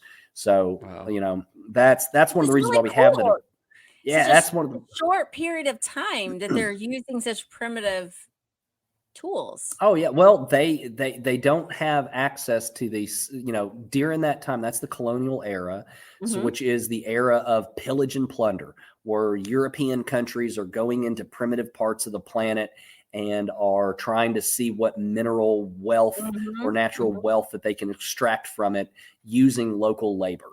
And so in order to get local labor, they would need to trade the locals with something that was beneficial. So what they would do is in Europe and England, they would manufacture iron spearheads, and then they would bring just the heads and trade the heads for whatever good that they want. And then those local cultures would put a shaft on them and use them for their daily tribal use. The same thing happened in this country, where European countries were, during the fur trade era, were bringing European goods like pots and kettles and beads and knives, and were trading to the Native Americans, beads and pots and knives for furs for the fur trade over in Europe. Gotcha. So same thing. It's colonial history. You want to talk about a terrible experience in human history? The colonial era was it. So anyway, so you can still find a lot of these old spears. So in the shop, we've got artifacts literally from all over the world, not just spanning every culture, but just really every part of the world we've got something from. And so we've got a tribal art case. And so we picked up those spears from one of my pickers for that. The next picture is, I'm a big documents nerd. Like I'm like hardcore, like I love nerding out on documents. So we're in we got into a museum in Tombstone, Arizona that was closed. and they were selling up the part of the museum that didn't have to do with tombstone history. And in that was an incredible library of antique documents from the West and other places. And so we got to go through and purchase, a bunch of stuff from that museum. So we do a lot of museum deacquisition stuff. So we're on a call list with a number of museums, and the requirement is that, we don't say which museum, but museums all the time get stuff donated to it. But the problem is they get so much stuff donated to it, they don't have the room to store it. Right. And so what they'll do is they'll contact guys like me, and I'll purchase stuff from them, and that gives the museum the funds that they need in order to, continue operations. But, museums are great storehouses for important artifacts, but for most people's collection, it's not important stuff. It's better doing its job, being out among the people, inspiring the people about that period of history. So anyway, so that was one of the museums that we hit up. So these look like some dirty pictures here. Oh man, dude, you gotta get dirty doing this. You do gotta get dirty. There's you can't stay clean, man. And that's what I love. So the first two, that's my son Isaac when he was I think he was like 13 in there. That's with a buddy of mine, Eddie Roddick. And Eddie is an Iranian American living in Tucson. He's got a landscaping business, and he's a metal detectorist. And so and a dump digger. So he takes us out in southern Arizona to go dig. He's got permission on several ranches that have ghost towns on them. And so we'll dig through the ghost town dump looking for old bottles or history or stuff, as well as hunting for military artifacts. There was most people have never heard of the Pershing campaign or the Pershing expedition, but the United States in 1916 actually invaded Mexico during their Civil War. Mexico was in the middle of a civil war. Pancho Villa had crossed the border into Brownsville, Texas, and shot the place up. So, and at that same time, this is actually why we entered World War I. Not a lot of people know this. So what the U.S. got, they intercepted a letter. The British intelligence intercepted it and then sent it to the Americans in 1916, a letter from the German consulate to the Mexican consulate, telling the Mexican consulate that, hey, we want to keep the United States out of World War I. So out of this great war. So here's what I want you to do. We will give you guns and ammunition and funding if you will attack America. And if you win, and we'll help you. And if you win, we'll make sure you get back California and Arizona and New Mexico and everything that you lost in 1848. We'll make sure you get back. So that was like, whoa, wait, what? So it wasn't Lusitania. This is one of the things that pushed America into World War I. So what we did was we sent the National Guard 100,000 troops from Texas to California to set up these forts along the Mexican border to ensure that, Mexico doesn't invade the United States. And they did a campaign where it was the very last campaign of the United States Cavalry, where they were guys on horseback going into an area on a military expedition. And so they were there hunting Pancho Villa. So we're hunting those sites. It's really cool. It's a really important history for the Buffalo Soldiers, for the 10th and 24th Infantry. And in that history, because that's where the greatest combat, the most experienced combat soldiers that the United States had at the time were the African-American Buffalo Soldiers. And so they were really heavily involved in these campaigns. And so we're hunting a lot of their sites. And so there's not a lot of places that you can go where you have that history. And so we collect artifacts from that history, metal detected, and then we make these really cool frames that talk about that history. And what we're mostly doing is we're hunting old campsites. We're hunting dumps where they would throw stuff away. A lot of this stuff is found just in dumps. I mean, and just like we have dumps today, they had dumps back then, only their dump was over there. They just threw it in a gully or threw it in a creek or threw it in a pile and set it on fire. And that's what we're looking for. They didn't have organized trash pickup or trash collection like we do today. And the reason is because they didn't have the amount of disposable trash that we have today. So they didn't have a whole lot. So there wasn't a whole lot of it out there. So that's what we're hunting. We're all dirty, nasty looking. I love the pics. That reminds me, I should send you when I'm out picking agates in one of the fields that I have access to. I actually completely scared the heck out of me. I was out looking for agates one time, and usually I'm by myself and it's a large field and the farmer's not out because it's too early and whatever. And I'm just kind of like singing to myself, doing my thing, and all of a sudden someone came out of nowhere and I was like, what the hell? And he was talking to me. He was from our Minnesota Historical Society and said that he had looked up some old like maps and things in the area, and he was asking me if I knew where this trail was, because apparently there was a trail that was near this field that went towards a bar that was kind of at like the edge of the field. And I usually, when I go out, I'll find certain things. Anything that's like trash I'll pick up, but I'll find like glass pieces, and I should send you pictures, but I have they're like the tops of like bottles. Oh, cool. That I don't know if it was a bar or whatever there. And I have actually, they're like a purplish kind of color glass. Yeah, that's the manganese. So yeah, glass it fluoresces really great. Yeah, it does. So glass in the turn of the century, they use manganese, I think, as a hardener for it. But when manganese is exposed to UV light for a long time, that exposure will cause it to turn purple. So that's how you can, that's one of the ways that you can date bottles is if it has that purple tinge to it. Cool. You can artificially do that where you can take bottles that have never been exposed to UV. You can have a UV light box. I've got one downstairs where you can throw bottles in it and it'll kind of turn it this purple. Or some guys just take them and throw them on their roof and let the sun do it. In a year, they'll turn purple. So anytime you're in an antique store and you see a purple bottle, it was exposed to the sun. Okay. Wow. 9 times out of 10. Okay. Cool. But yeah, send me pictures, dude. I mean, see, and that's just it. History is literally everywhere. Whoever's watching this, literally wherever you are in your hometown, wherever that is, there is history to find, whether it be human history, fossil history, geologic history. There's cool stuff there to find. You've just got to get out and go find it. And your search can start at Wikipedia. What can I find in my county? So you can go, there's history everywhere. When I built my cabin, I was kicking up pottery from the Civil War, the Flow Blue ware. And I was like, what the? And that led me to find, there was a cabin here back before the Civil War. So even in a place that I thought nobody lived on ever, there were people that lived here. So wherever you are, there's history to find because it's literally everywhere. Yeah, I got really lucky, and the people that I just bought a house this past summer, and the people that owned it before me kept records of everything.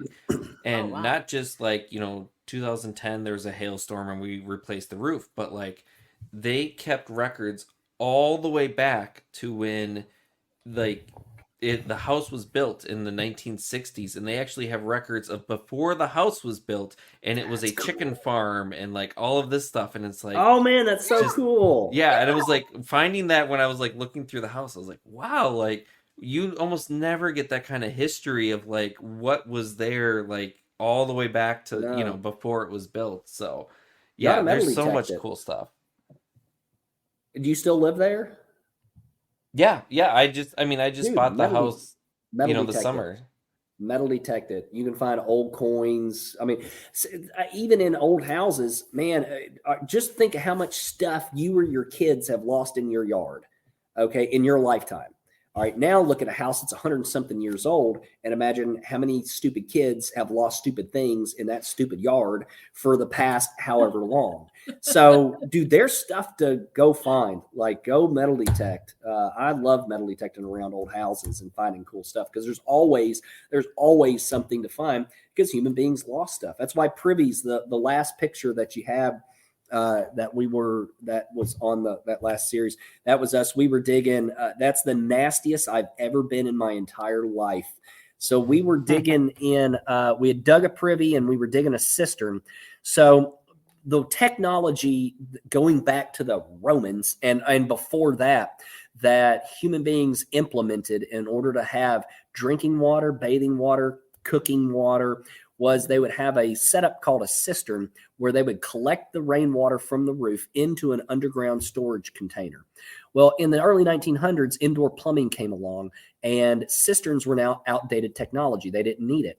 So they've got trash. They've got a giant hole they don't need anymore. They need to fill up. So for a couple of years, all the trash they'd throw down into the cistern.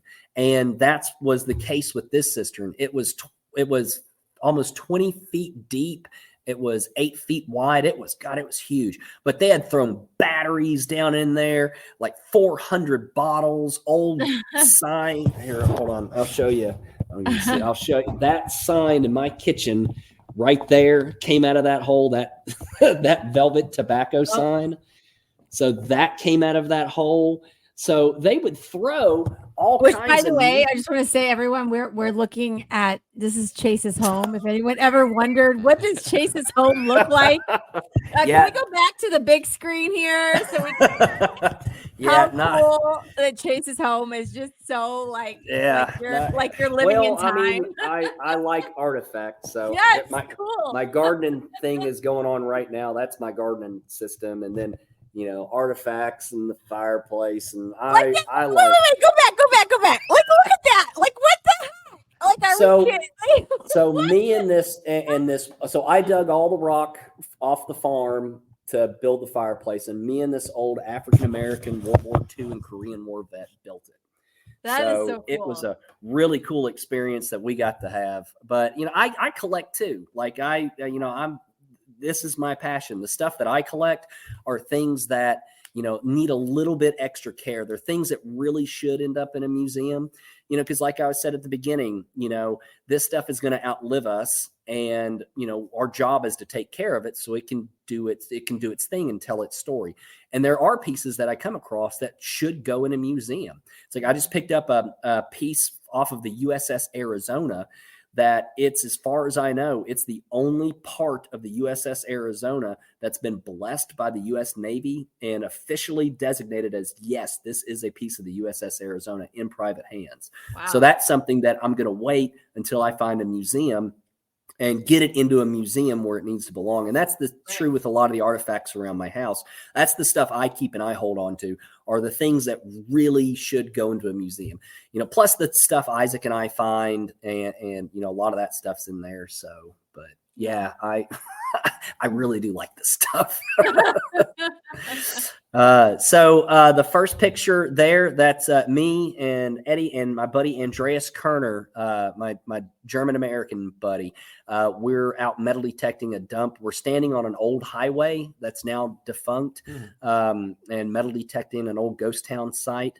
So out in the desert, it's like 120 degrees, and we're just so happy to be out sweating to death looking for stuff. This is in July. Like, nobody's going into the desert but us because we're crazy.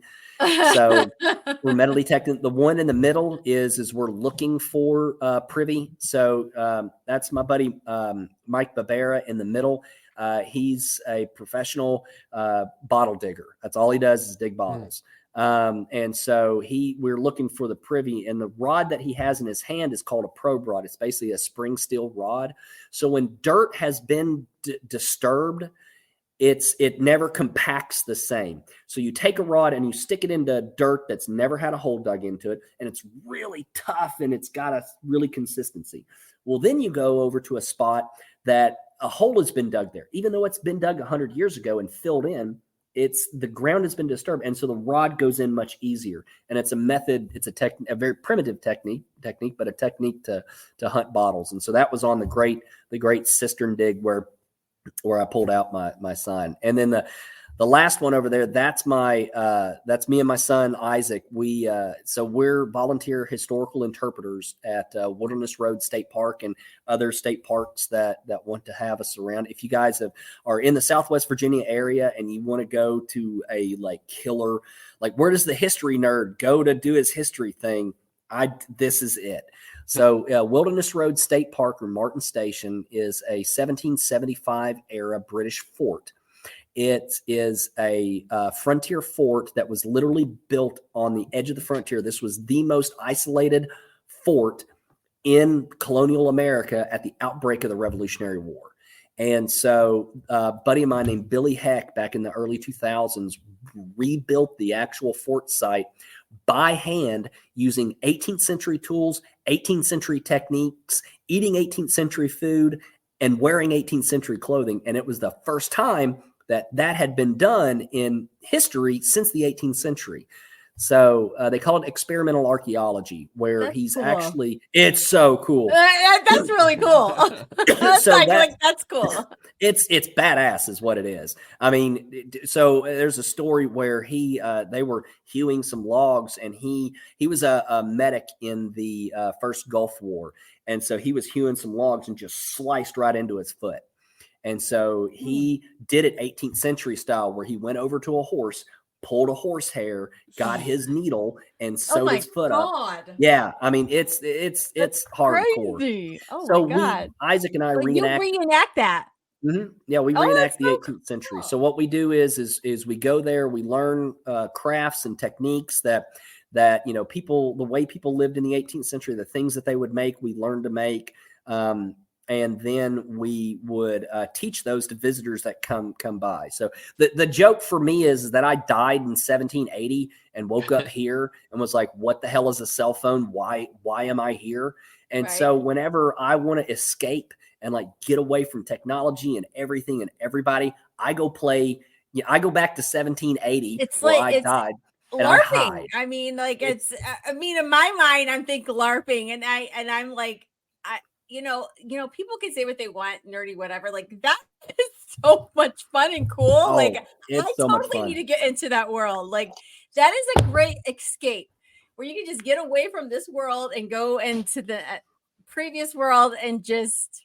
Well, and we get to teach too. That's what's really cool is imagine walking on, a lot of people, they walk onto a historic site and you're like, oh, this historic site. Well, that's cool. But when you walk onto a historic site with historical interpreters on it who are wearing the clothing and doing the things, it makes it a whole different experience. And that's why we love to do it. I've done it with Isaac since he was 1 year old. I've done it with him. So he was running around peeing all over everything with just like a shirt rolled up. He's done it forever. So that's our big thing. We go reenact. So these pictures, these are on my buddy Andreas, who you saw in the previous pictures. This was in his home area, the Palatinate region of Southwest Germany. We went there to film some Chasing History episodes, and these are actual Roman sites that these are sites that were built by the Romans that are still standing. So it's hard to fathom. This is in the city of Trier. And in the city of Trier is the largest concentration of Roman monuments and buildings north of the Alps. So this was it. It was actually, Trier was the capital of the Roman Empire during Constantine the Great's era. Constantine the Great started his political career in the city of Trier. And so when he became emperor, he kind of moved the political heart from Rome to Trier, which was Germania, Gladiator, Germania. Anyway, so we're in Roman Germany in Trier. The building behind us is it's the Emperor's Palace, the Basilica of Constantine. It's a church now. It still has church services, but it's a Roman building made of Roman bricks that has stayed standing and has been occupied continuously since the Roman era, which is just, it's mind-blowing to people to think that you can walk into a building that the Romans in togas walked into and did their Roman thing, and then you can still walk into it today. So like a normal person, like that's crazy. So we did an episode on that and on Trier. That's actually up on our YouTube channel now. If people want to see that one, go to Chasing History and you'll see the Roman Trier episodes. The next picture is a picture of that is the bridge over the River Mosel. That's another Roman bridge. So the piers, the limestone piers that you see, those were originally laid down by the Romans, have not been touched since the Romans laid them down. Wow. All right. The only thing that has been done to that bridge is it was restored twice, and it's the top portion of the bridge in I think the 1200s, it was rebuilt. And then again, in the early 18th century, it was rebuilt. And now it's got cars driving over it. And so it's an example of Roman engineering that is still functioning and still going strong to this day. So it's just a super cool thing. We got to reenact a cool ritual. Romans, pagan and do all this crazy stuff. So one thing that they would do is they would throw coins off the center of the bridge as like a thing to the gods. So we went up and we threw a coin off the bridge. Yeah. Well, then we were doing some later research. Back in the 70s, there was a severe drought. And so archaeologists went out to the middle of there, and they found like 4,000 Roman coins and artifacts and stuff. Yeah. Oh man. Yeah. I can imagine all those finds. Yeah, they found a lot of cool stuff. So that was part of our trip to Germany. And like I said, if anybody wants to see those, go to our YouTube channel, Chasing History. We've got those up. They're really cool episodes. We do the Roman baths. We see the oldest bottle of wine. Andreas got us permission to film literally the oldest bottle of wine in existence. It's Roman. Yeah. It's I remember still that. intact. Yeah. It's still intact. It has not been opened. It came from a Roman burial. Mm-hmm. And it looks terrible. It looks like kombucha. I mentioned that. It's funky looking. It's not. Well, you've got some mammoth meat to pair it with the wine. So I have to see what that tastes little like. Mammoth meat and cheese, maybe some grapes, little Roman wine. So, but yeah. So we do I do a lot. I don't just do one thing. My obsession knows no bounds. And like I said, nobody's stopping me. And even if they tried, they wouldn't be able to stop me. So, whatever I find fascinating or interesting, I go out, I film for educational purposes. I, do my YouTube stuff, my education stuff. I'll pick up stuff for my shop and I'll go and dig stuff. And I'll meet the people that, do it all day, every day. And just surround myself with history. No matter what it is in history, I find it all interesting, and I surround myself with it. So I do a lot. I'm pretty busy. So I know that we're getting short in our time here, but I do. So that you did mention, and you said the statement, someone tried to stop me. I'm still going to do what I'm going to do. Talking about a little bit on what we talked about with Keely, or no, not Keely. Our previous guest that we had, and Amos? Talking about before Amos. I've had a couple of drinks of wine. I'm just sorry. So I might not have the best memory right now. But okay. What was before Amos? The Science Foundation. Oh, Tom Hebert. Yeah, Tom. So we were talking a little bit. We got really intimate about academia and and commercial collecting.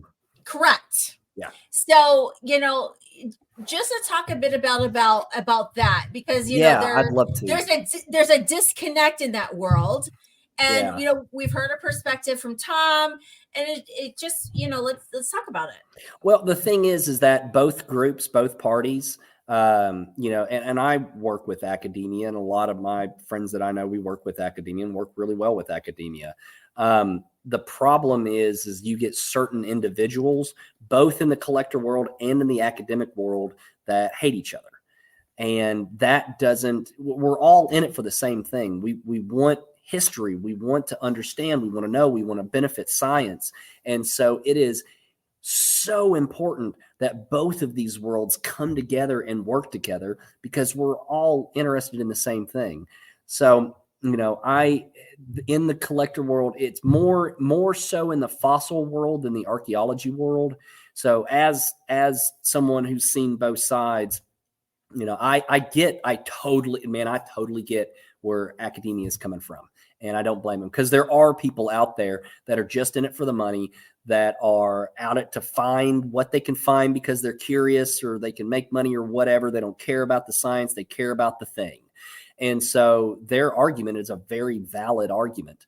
But I also get the collector world where, the academia doesn't pay any attention to these amazing finds that collectors are finding. I mean, look at fossils. The greatest 10 fossils that were discovered in the past 50 years most of them were discovered by amateurs. The dueling dinosaurs, a buddy of mine found that, and it's a hugely important find to science. So, it's really important that both of them find a middle ground to work with.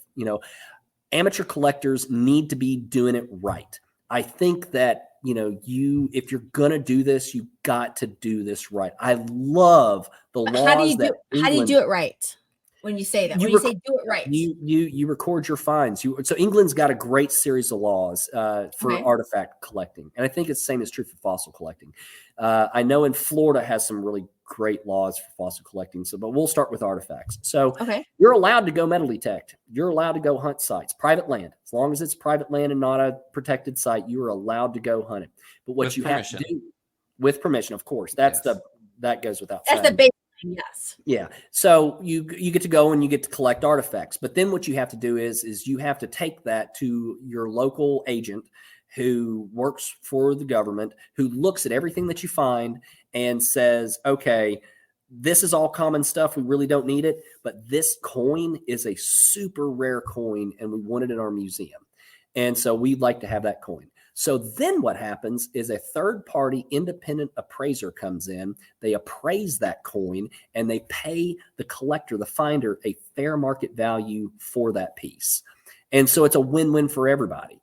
And I think a system like that here in this country would be hugely, hugely important and beneficial. So in the fossil world, same thing. If things that are important to science, like state of Florida, for example, you have to show all the fossils that you find to the state, and the state looks at it. I don't think they pay you for it, but what they get to do is they get to pick what they want that's important to science. They get to pick it. And a lot in the fossil world, people want their stuff to go to science because in the fossil world, they are passionate about the science, more so in the fossil world than in the artifact world. But it's both sides needing to work together. There really needs be some laws in place that protect historic sites, but allow people to collect things. Because here's one thing that is happening. Artifacts are being destroyed every day by our own progress and development. So people that go out and collect artifacts, they think they're doing a good thing by saving this history, especially let's look at Civil War artifacts. So they're fixing to build this interstate through a Civil War site. So let guys go in and metal detect and find everything that they can that gets those artifacts out of the ground so that they don't get pushed over and bulldozed. Because the construction methods in the 21st century aren't the same as they were 50 or 100 years ago. So one thing that's really cool, England's another great example. You can go to a site that was a Roman site, all right? In the medieval era, they came in, they built a medieval thing, but the Roman site's still intact because they're working with the land. The Victorians come in and they add on to it, but they're still working with the land. So the so the Roman stuff's still intact, the medieval stuff's still intact, and the Victorian stuff's still intact. But the way we construct in the 21st century, we're just a site and we bulldoze it flat. And so all of that history is gone and erased. The dirt gets hauled off somewhere else. And so that literally the history of that spot is wiped off the face of the earth. So that's why it's important for private individuals to be allowed to go out and collect, because they're trying to save this history. Right. They need to be a lot better at recording their finds. That's something. Proper education. Archaeological groups in this country used to work great with amateurs back in the 50s, 60s, and 70s, where they would teach you would go and take a course on how to properly collect artifacts, how to record the data. They would allow you to go onto private land to collect, record the data. The universities got the data, you got the artifacts. It was a really good win-win. They stopped doing that, and if you ask a lot of universities of that practice, they have amnesia, but those guys are still alive. You can still talk to them today that participated in this. So there needs to be laws passed that protect important sites more so than what we have now.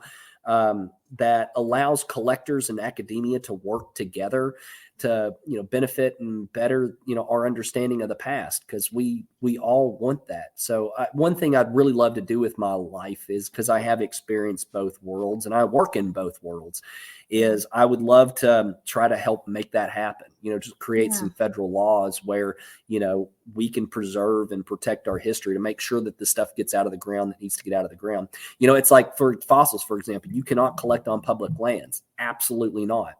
So it's like that Triceratops skull that we filmed. It's still sitting out there. It's in a billion pieces. It's still sitting out there. But if there was a permitting system where you could go and get a dinosaur hunting permit, just like you get a hunting license to go hunt deer on public land, you get a permit where you can go hunt fossils on public land. You can collect that stuff, take it to your local agent, show them if it's important to science, they get it.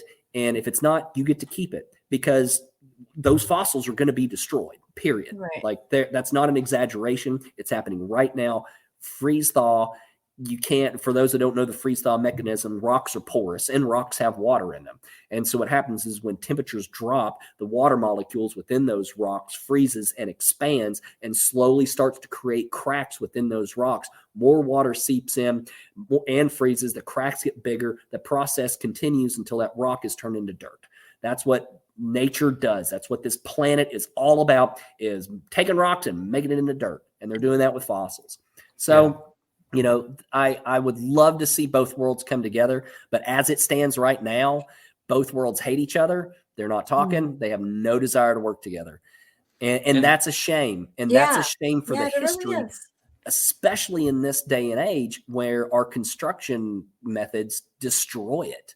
Yeah. So, and, there's been a lot of terrible practices that have been done by amateurs as well. So, if you are, do you know who, am I on? Okay, I am. Sorry. Do you know who Tom Hebert is?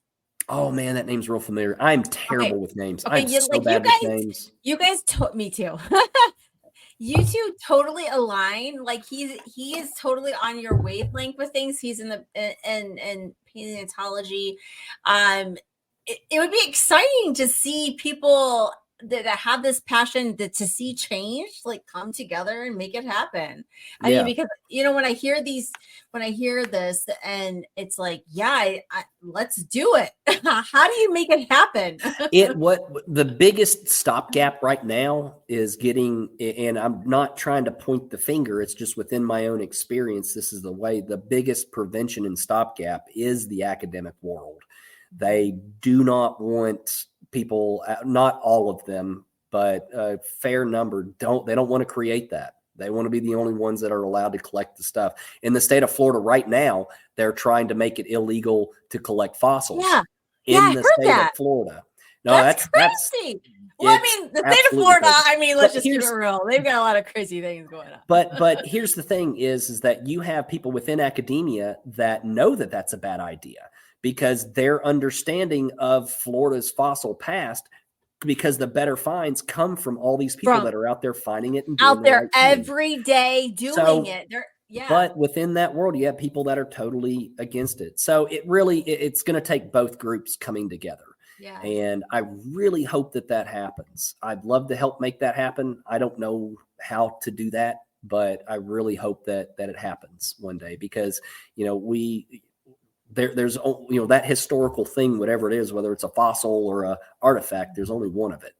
And so, it needs to have a good home. It needs to be allowed to tell its story and not lay out in the sun, baking and falling apart, or scooped up by a bulldozer and hauled off to somewhere to make fill dirt for some place where it's lost forever. Right. So, yeah. And I just want to add to that too, in case anyone's like, oh, Chase is biased because he would benefit from it or whatever. I've got like two instances. So like one, there is a ranch that we go and find dinosaur bones on in Montana that we do trips to every year. Mm-hmm. And the property owner has mentioned that she goes for walks and she'll go on to BLM land, and she has found dinosaur, but like a skull on BLM land. Told the office, done all of that, and they don't come out. No, they don't. And what she does is she just like kind of buries it every year so that it's still there. But she's like, hey, here's where it is, whatever, and they just don't come out. Well, it and goes back. Oh, sorry. Go ahead. Oh, and I was just gonna say, and similar to that too, I listened to a talk from a British paleontologist who came to Montana to look for dinosaur bones, and they got contacted by a rancher that was like, "Hey, I've got this bone. It's in this like wash. Can you guys come out and look for it and see what it is and whatever?" And they came out, excavated the whole thing, got it out, and they had someone from Montana from the BLM office there with them getting it out, and they took it to the BLM office. But like they said, this would have been gone in one season. It would have taken Yeah. one rain event to take that fossil, wash it out of because it was just precariously like on the hillside, and it would take in one big flood to just get it out of the hillside, wash it down the stream, tumble it to where it breaks up into pieces, and it would have been gone.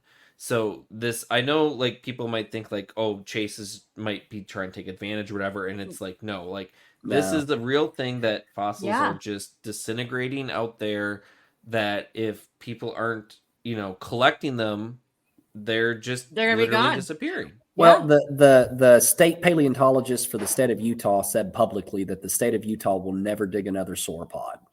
Okay. So because it goes back to what we were saying earlier, fossils aren't rare, they're not. And institutions have millions of fossils. So they're not teaching paleontologists right now. Same thing with archaeologists. Chris Kaufman, who manages the store for me, he went to school for archaeology. He's a papered archaeologist. In his class, they weren't teaching you to dig stuff out in the field. They were teaching you to research what was in the collections. The same thing is true for paleontology. They're shifting that focus because they have so much stuff, not to go out and dig stuff in the field, but to research the stuff that's already been dug up. They don't have the room. And what it all boils down to is that the public doesn't care. That's the point. All of it is the public doesn't care. And how we know the public doesn't care is because there's not the funding available to these, to the BLM to go collect fossils. The funding's just not there. And they don't have the staff to go collect every fossil that somebody on a hiking trail says that's out there. So until the funding is there and until people care, these systems aren't going to be in place to get these collected under the current system. So that's why you need to work with amateurs as free labor to go out and to collect this stuff and to make sure that when those important things are found or someone stumbles across them, they get to the right place, because they don't need every triceratops limb or triceratops tooth that's ever been found. Dinosaurs shed their teeth throughout their lifetime. Right. Dinosaurs shed their teeth like sharks throughout their lifetime. The second most abundant fossil we find in the record are dinosaur teeth. All right. They don't need every single tooth. One animal, 10,000 teeth, and they live for millions of years. So, but there's going to be something that, is going to make a big difference. And so we talked, I think we talked, I don't know if it was the last episode about, I think it was in Europe, an amateur paleontologist who was walking their dog. Oh yeah. And found a 70% complete titanosaur fossil skeleton. And so it kind of goes, with, yes, like if you find something, report it, whatever, but just because it's sort of like, I'm sure you've dealt with this with artifacts and antiques, some people think just because it's old, it must be worth something. And it's not. Yes. So just because, it's a fossil, it doesn't necessarily mean it's worth, a bunch of money or it's worth a bunch scientifically either. So I think there needs to be possibly even just more education to the public about, hey, yes, it is important if you find a vertebrate fossil on public land to not collect it and report it. Yep, but that's the law, and that's what you have to do. You need to obey the current laws, no matter what you think or feel. The current laws is you are not allowed to collect vertebrate, and I don't want anybody to think that I'm promoting the collecting of anything on public lands. I am not. I'm telling you, follow the law, do it the letter of the law, mark it with GPS it, and go tell your local federal management resource person. Right. Yeah. So, and but we just need to come together though, as people that live here in this country and say okay, what are we doing? How can we make things better? And how can we work together especially with history and documenting. And I mean, just to see these things go to waste is like sad. Like, how many schools could have kids learning from these fossils that are just sitting there deteriorating, Not like, only, oh, go ahead. no, I was just saying, like, just that alone is monumental. Not only can every school in the country have a dinosaur fossil, but every kid in the United States can have a dinosaur fossil. That's how many that are out there. It can be done tomorrow. You can get a dinosaur fossil for every kid in the country. And what do you think that's going to do? People do get some inspiration from movies and books, but when you put something in somebody's hand, that's the game changer. And that's where these things can be of best of service, is to be in people's hands. And that's what we try to do. We try to get things into people's hands. It's not rare. We're not robbing science of anything. We're ensuring that when we're out there, if we come across something important, that we make sure it gets to the right place. Because discoveries happen all the time. One thing that, when I was interviewing the curator of the creator of paleontology from the Terrell Museum this past summer, he said, he admitted that because of this mining operation, because Corite is doing this mining operation, we are learning more about the Cretaceous marine habitat in this part of Alberta than we would have ever have learned just collecting ourselves out in the field. This mining operation allowed us to learn more about that period. So commercial stuff is good because when it's set up to go to the right places, science benefits. And the same thing is true in the state of Florida. We know more about the Pleistocene period in Florida because of amateurs collecting stuff. But really where you get into some of the problem is, and this is true on both sides, is the egos on both sides. Everybody wants to be the person that finds it, Yes. So, I think we need to put ego away and, really care about, trying to get more people interested in history and trying to learn more about whatever era it is that we're trying to learn about. So there's definitely the stuff out there to do it. Yeah, and I mean, you just look at the Mammoth dig site in South Dakota and Hot Springs, or the Gray site. dig site. If they were doing construction and the construction guys didn't say anything and they literally paved over it, we would never have found all these huge discoveries that are there and were brought to the public eye because of someone that saw it, followed the law, and said, hey, there's something here, and someone should look at it, and the system worked, I guess, in that case. So, but there's a lot of times where that system breaks down, especially when it comes to construction, because the last thing a foreman on a construction site wants to hear is, hey, we found a bunch of arrowheads. That is not what they want to hear. I do environmental consulting, and we do a lot of construction projects. And to tell someone that you found anything and they have to slow down or do something that's going to cost more money or whatever, yes, But see, that's a very fixable thing, because that's a mindset, that's an attitude thing. But if we have a couple generations set up to where they have a love and appreciation for our past and our history, so when that little kid is now an adult construction foreman and he finds something, he's going to be, or she is going to be excited, and they're going to want to see that the proper science is done, and they're not going to have a problem with stopping construction. It's a mindset of our appreciation for the past is what we're suffering from right now as a country and as a culture. America, for all its, amazing traits in what we are, we do not have an appreciation for history, unfortunately. I do want to take a quick tangent. Sue's asked this question, and I'm actually going to expand on this into 3 parts. So she asked where your favorite places to dig, and I want to ask to dig fossils, artifacts, and rocks or minerals. Oh, man, that's a hard one. Fossils, man, it's so hard to narrow down, but I gotta say, my buddy Eamon Yeager with Northwest Montana Fossils, his quarry is right on the edge of the Rockies. It's where the plains meet the Rockies. And so you're sitting there digging dinosaurs, and you get up and you turn around, and there's the Rocky Mountains. And it is just so gorgeous. Now, it's also in the county with the highest concentration of grizzly bears anywhere in the lower 48 states. So we're actually, when we hunt dinosaurs there, we hunt armed, because we've been run out of the quarry by grizzly bears before. And we come down in the quarry and see grizzly bear poop next to our tools. So, that's probably my favorite place for fossil, and the Great Plains too.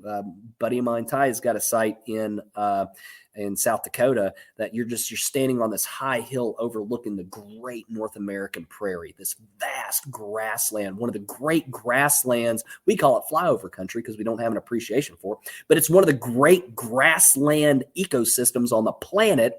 And you're standing there and you're looking and you're not seeing any trees or nothing. And just imagine them. It's just, oh man, it's awesome. So I just have to laugh at that, because as somebody who lives in a very flat area, like I have no appreciation for flatland. I'm sorry. You should, if you have the chance to get to Northwest Montana. I've done a lot of work in Great Falls in the last year, and we did trip up to the Montana. Was it Montana Dinosaur Center, whatever it is? That's up in Bynum. That was that's really their cool. Two Medicine Formation. They're hunting the same dinosaurs we are. Yeah, and they have a lot of really cool stuff. But yeah, it's the same. Like, you're literally driving along the foothills of the Rocky Mountains, and if you go north and then go west, you're right in Glacier National Park. Yeah, and it is just we would stop at just the random parts on the side of the road and do like a photo shoot, because it's like, there's the Rocky Mountains are like your backdrop. So it's epic. So that's for fossils. For artifacts, that can really be anywhere. I guess my favorite place is Southern Arizona. I love hunting in the desert, because what's interesting about the desert is it's all on the surface. Because it's the desert, it doesn't have the buildup of soil that we do back east or in other parts of the country. So you're walking along metal detecting in the desert, and you can see a button from the Civil War right next to an arrowhead that's 5,000 years old. And there's just something so cool about that. So when we metal detect, we'll keep our eye out for points and stuff like that. And so Southern Arizona is pretty awesome. You got to watch out for snakes, and everything in the desert wants to stab, poke you, kill you, destroy you, but other than the pokey stabby stuff, it's a great place and bitey stuff. It's a great place to hunt for artifacts. So I love Southern Arizona. For crystals and minerals, I'm going to have to go with East Tennessee. And East Tennessee isn't a place that's really known for crystals and minerals, but we've got a really cool deposit of Herkimer diamonds. When you think of Herkimer diamonds, you don't think of, East Tennessee, but I'm going to show you. Come with me. We have Douglas Lake diamonds. Yep. We have Herkimer diamonds. Yes, we do. So this is my case. So here's, I don't know if the camera can see, but that is a Herkimer that I picked up. That's a big one for Douglas.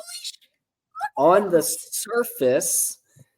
And we've got, you don't have to dig for them. You don't have to look at that. Yep. Look at that. Yeah. You don't have to dig That's for them. cool.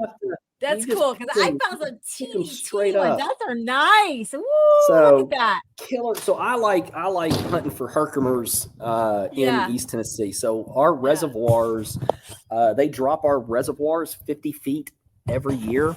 Oh wow! Douglas Lake in particular, it's the first major water reservoir for the French Broad River, which is a tributary of the Tennessee, which is a tributary of the Mississippi. So they drop it that much because it's the first reservoir out of the mountains. So when it rains in the mountains or they get a lot of snow, they need it low to catch all that water. Sometimes I've seen the lake jump up 30 feet in a day. Like, it is nuts how quickly that lake can fill up. So they drop it 50 feet during the wintertime, and you can go out there and you can walk and you can find these deposits of Herkimer diamonds. So our primary rock here is limestone, and the limestone's totally eroded away. So you're hunting these clay banks where the limestone once was, and they're coming out of the clay. So They're really cool. I've got a great honey hole in on the lake bottoms that I go hunt. That's on private property that I have permission to go hunt. Because Douglas Lake is unlike the other rivers, unlike the other lakes. So Douglas Lake, the lake that's next to me, it's the only lake in the TVA system that's set up like this. So they built the lake during World War II. It was the fastest dam ever built, I think, in U.S. history. Definitely, for sure, the TVA. They built it in 9 months. This lake was built in 1942, 43, and its purpose was to provide electricity for the Alcoa aluminum plant and for the secret city of Oak Ridge, where the Manhattan Project took place. And so they needed everybody off that land now.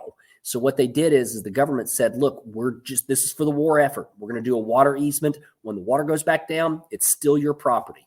All right. So you can have a lake lot that has 1 acre above the lake, but your deed says 20 acres. Well, those 20 acres are under the water, and the state only has an easement over it when the water's above it. When it drops back down, private property, and you can do what you want. So that's why it's the only lake in the system where you can go collect stuff and it's okay. So I've got a spot where landowner permission, and I go hunt Herkimer diamonds, and it's you just sit there and you pick them up. It's great. You're surface hunting for crystals. I mean, how epic is, and killer crystals. And we've got some citrine ones. We've got some amethyst ones that we'll find, which is, I don't know what's going on there to cause that, but I found citrine, I found amethyst, I found smoky quartz. They've got some of them have killer inclusions in them. Some of them get huge, 2 and 3 inches big. But, the same thing that's happening with those crystals is happening with fossils is you get the freeze thaw. Once they're exposed on the surface, water can get down in there and can expand it and break them into pieces. So that's another thing that the freeze thaw is destroying. So a lot of times you find these big halves of, crystals that were once whole. So I had to double check it. The Douglas Dam was completed in February 19th of 1943. Mm-hmm. They had a 4-week-long delay from flooding. It only took them 382 days after construction began, wow. And it is a world record for a project of that size.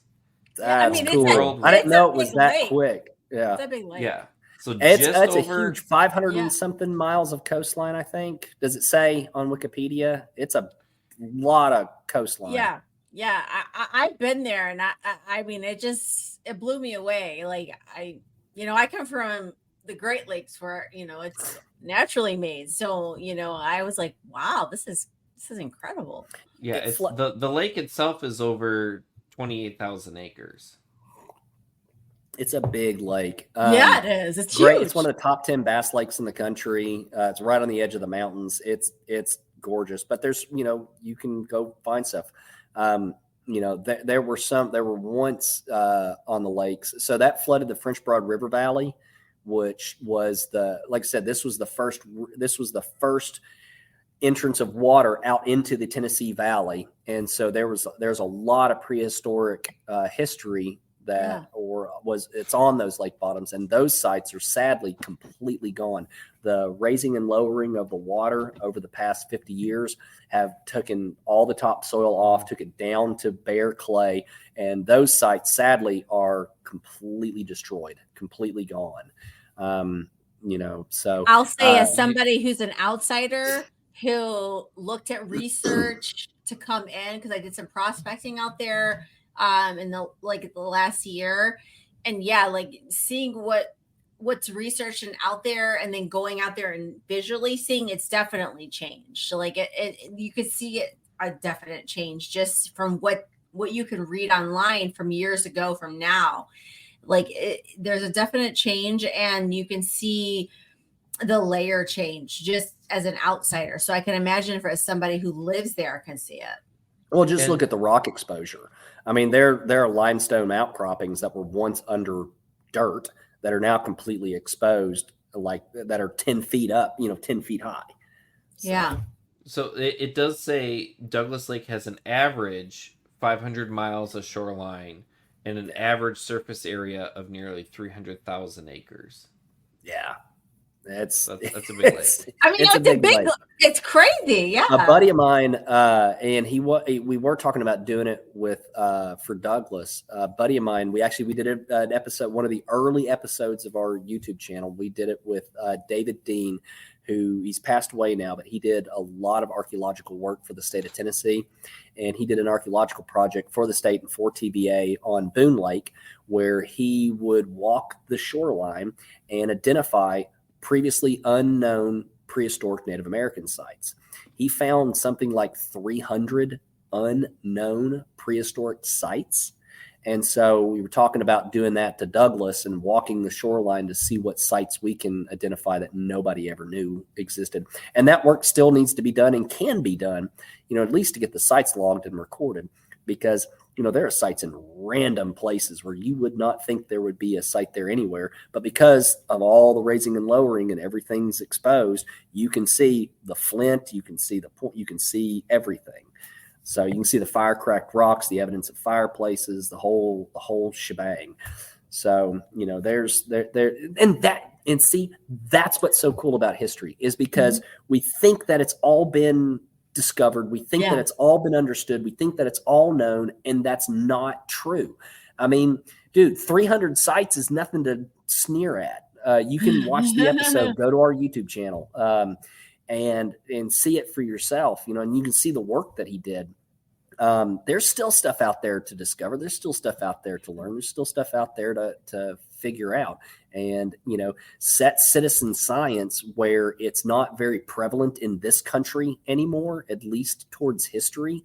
You don't see much citizen science in the fossil world or in the archaeological world. You do in natural history, but you don't, like bugs and plants and stuff like that. But we need some of that citizen science within these disciplines, in order to help further our understanding. So basically, you people out there watching this and on the interwebs, go find what's cool to find in your own area and help out science. Like, there's stuff to find. You just got to go find it. Yeah. So. Okay, so I'm just looking through. We've gotten a ton of comments. I was looking at comments too. Yeah. And there's a lot of comments. Not so many questions, but just a lot of people like just wanting to share their piece. Yeah. And I want to say too, like it's really great to see, like, you've got this really awesome artifact and rock mineral, even meteorites, even. Yeah. And you do buy quite a bit of stuff, but like a ton of your work that you do, you're finding it yourself. Mm-hmm. Like, you're just not sitting, like, I almost picture like someone that's got a lot of money that just like goes around and they're like, I'm going to buy this and this. And you're in the dirt digging through old cisterns and you're breaking rocks to get, some of this stuff. Like, I love this really too. Great. I mean, I'm truly passionate about it. And I mean, I grew up finding stuff, and so it's, I've got a shop so that I get to go find stuff. That's the whole point. I get to, it funds, chasing history, and it funds the ability for me to go out and find new stuff. And I love that. But you got to keep in mind, I'm not finding everything. A lot of the stuff that's in the shop comes from men and women who every day put their boots on and go hunt this stuff themselves. There are whole communities out there. You brought up meteorites. So there's communities out there of people, that's all they do is nerd out and go find meteorites. All right. So there are those communities out there. There are communities that go out all day, every day and hunt for crystals. Groups that go out and metal detect for Civil War relics, groups that go out and look for dinosaur fossils, groups that go out. And so all of these little communities, I've been really fortunate to meet incredible people in all of these groups, become friends, learn how they do it, dig alongside them, purchase some of the stuff that they find, and find some stuff myself, and work with these groups in all these different areas to kind of bring it all together in one place to create this madhouse that is the Relic Room. But, and that's one thing people don't get, is that you can make a living hunting dinosaurs. You can right now make a living hunting dinosaurs. You just got to get permission from the landowner and go out and put in the work, and you can do it. You can make a living digging crystals. You've either got to buy a site or get permission and go out and do the work. Same with meteorites, same with metal detect, same with all of this. You can Right. make a living doing that.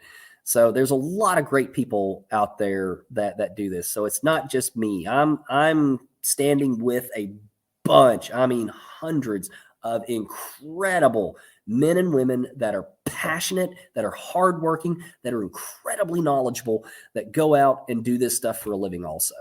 So, it would not be possible without them.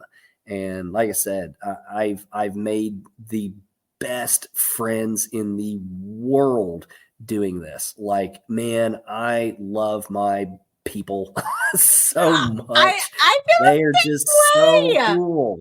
Yeah. I think it's incredible when you find your people. It really, really is. Yeah. And I'm really lucky. I found some good people doing this. So, yeah. Okay, well, so let's go through. Let's see. Is there any more questions before we, get to the end of this episode? If you've got some questions and you're watching, throw them in. Throw some questions out. Yeah. I like answering questions or comments or insults. I take insults pretty good. So just while we're waiting to, you can look up more Chase's videos as Chasing History, and the Relic Room is what you can also look up on TikTok, Facebook, YouTube, all the socials. Just Google Smoky Mountain Relic Room. Well, we have our own YouTube. We're one thing that we're doing now is we've got a really great new director of media marketing, and Isaac Ward, who hopped on there a few minutes ago and said hello. He's doing a fantastic job. We're doing a lot of really short 5-minute, 1 minute, 30-second little educational blips. We're producing an incredible amount of content, all educational based, where we're throwing them on the Smoky Mountain Smoky Mountain Relic Room's YouTube channel. We're throwing stuff on Chasing History on our YouTube channel. We're throwing stuff on our TikTok. We're throwing stuff on our Instagram. We're throwing stuff all out there in the world. So it's definitely worth, going and subscribing and following, because, we're throwing something, I've got footage for years that we're pirating and throwing out there. And so if just for a minute you want to see some really cool stuff, go on to any of our social medias, follow along, and I promise you'll see some great content. On our TikTok, we do giveaways once a week. We do a once a week live. This way we gave away like $100 worth of stuff. Nice. So, we give away some good stuff, like a shark jaw, a really killer piece of Vivianite I gave away, and a tooth. That was today's giveaway. So, yeah. Oh, Chris Newman. Hey, what's up, dude? Yeah, he went out metal detecting with us once out in Arizona. That was a lot of fun. Nice. So, and Mike mentions, yeah. Do you have fossil invertebrates like trilobites? Oh yeah. Oh gosh, I got a whole trilobite case. So I've got trilobites from United States and all over. So I've got tons. There's really nothing in history that you can name or come up with. I actually like playing that game when we do our TikToks live. It's like, come up with a culture or a time period of something you want to see something from, and 9 times out of 10 we've got it. So and I love that, because that means I got something for everybody. No matter what you nerd out on, I'm gonna have something cool for you to nerd out on. It's so exciting, like literally, like just thinking about, like, okay, so what do you have? What can I learn? Like, it's exciting.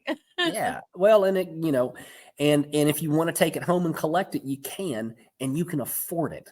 Not to bring it back to that whole aspect, but dude, this stuff it's not rare. You can collect it, you can afford it, you can take care of it, you can go find it. You just got to get out there and do it. I mean, how long has rockhounding been around for? Really, if you think about it as a hobby, 50s, 60s, really 70s. That's not a hobby that's been around for a long time. No. So there's still tons of stuff to go find. Same with metal detecting, 70s, some in the 60s, mostly 70s. Fossil collecting, 70s, 80s. These aren't old hobbies. We're still at the birth of a whole industry. Birth, like we're literally in the birth of it. Yes, And like so, this is like the beginning of like so much. yeah. Yeah. And so what's great is you guys can get in on the ground floor. You guys out there watching can get in on the ground floor and be a part of it. You can be a Yes. collector. You can make a living going and doing this. I've got friends that do it every single day. And I Yeah, know you guys do too. I think there's a lot because I've followed some like other pocket like April Vokey does a podcast called Anchored, which is mostly focused on like fly fishing, but she does all sorts of other outdoor stuff, which is really cool. And I remember one of the episodes she had on some people that were doing like foraging and doing classes and things like that, and they Oh, I said love foraging. they That's so much fun.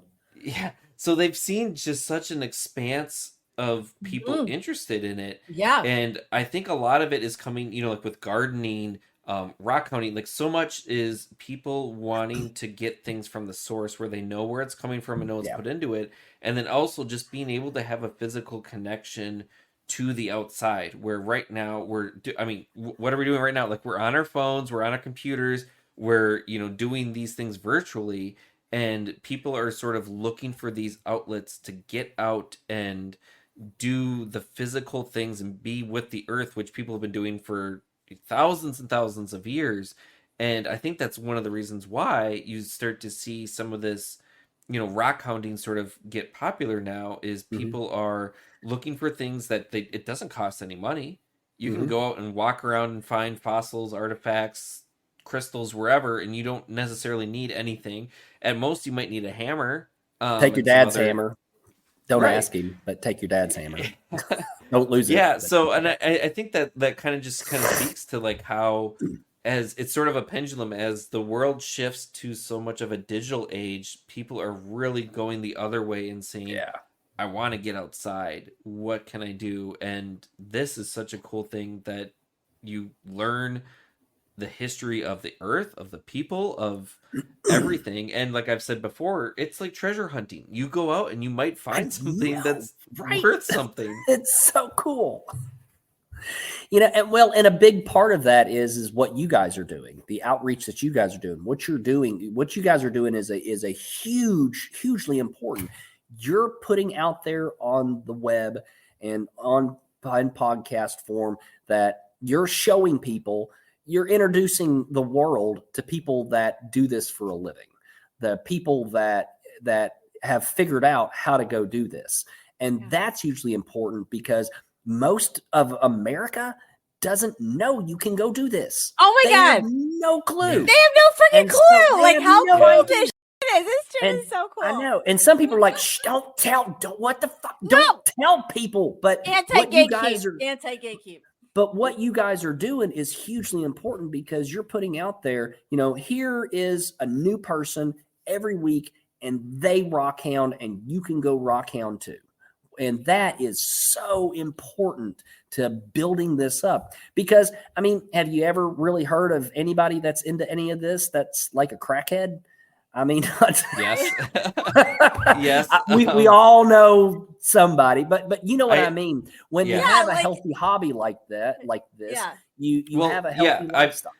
I've heard of some people that have rock shops in the areas of people trying to get money, and they know of some, they'll trespass into pits, try to get things and sell them for inflated things. But and we have a lot of people who are trying to get out of that. Like they're trying to mentally get away from like drugs and alcohol and come into the hobby to it's a healthy hobby. Right. And that's a what I was hobby. Yes. Heck yeah. Right. You got it, Ben. Go on. Yeah. And that's what I was gonna say is, and then there's the whole other end of people that, they found a hobby that, it's really, you get out of it what you put into it. If you do the research, if you put the time in, if you put the effort in, you will get so much more out of it. And it will teach you more about like yourself and self-esteem and hard work and, all of these things that can help lift you out of, some of these bad places that you might be. And it's one of those things that I think I mentioned maybe in the last episode that, I've talked with people that, they've listened to some of these episodes and they go, this hobby seems to almost attract people that might have, depression or some of these other issues. And it's not so much that it's, the people are falling into this because it's a deeper, darker hole. It's a thing that can help lift you out of it. Yeah, You're it's getting that's right.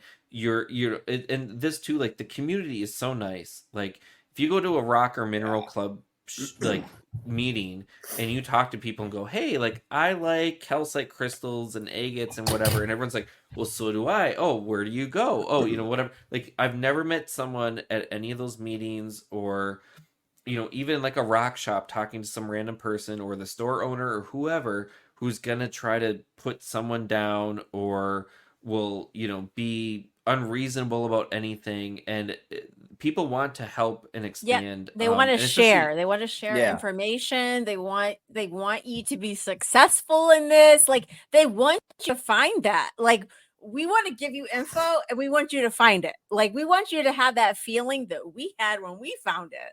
Like that's And great. that's true for every genre. So whether it's metal detecting, artifact hunting, fossil digging, it's all every genre I have found that it's exactly that. People wanting to help other people out and include them in the hobby and get them interested and get them started and get them out there hunting and finding stuff. That's what's so great about this history thing that we do. Yeah. Is we're all passionate about it. We all like to share it. We all love to see people get excited about it. Yeah. So it's the sure as crap beat selling insurance. And then let me tell you something. And I just want to just add this little tiny little thing because I know we're getting to the end. But this weekend, like having the opportunity to dig with somebody who's like in their 60s plus, like I think Amos is 65, who like started loving this hobby at the age of 7, like over 50 some years ago, who like felt alone in this hobby, loving finding things, that no one else cared about because farmers are like, get these rocks and gems or whatever out of my way because I can't grow what I need to grow, and be like, whoa, this is beautiful. How did it grow? How did this develop? And da da da da.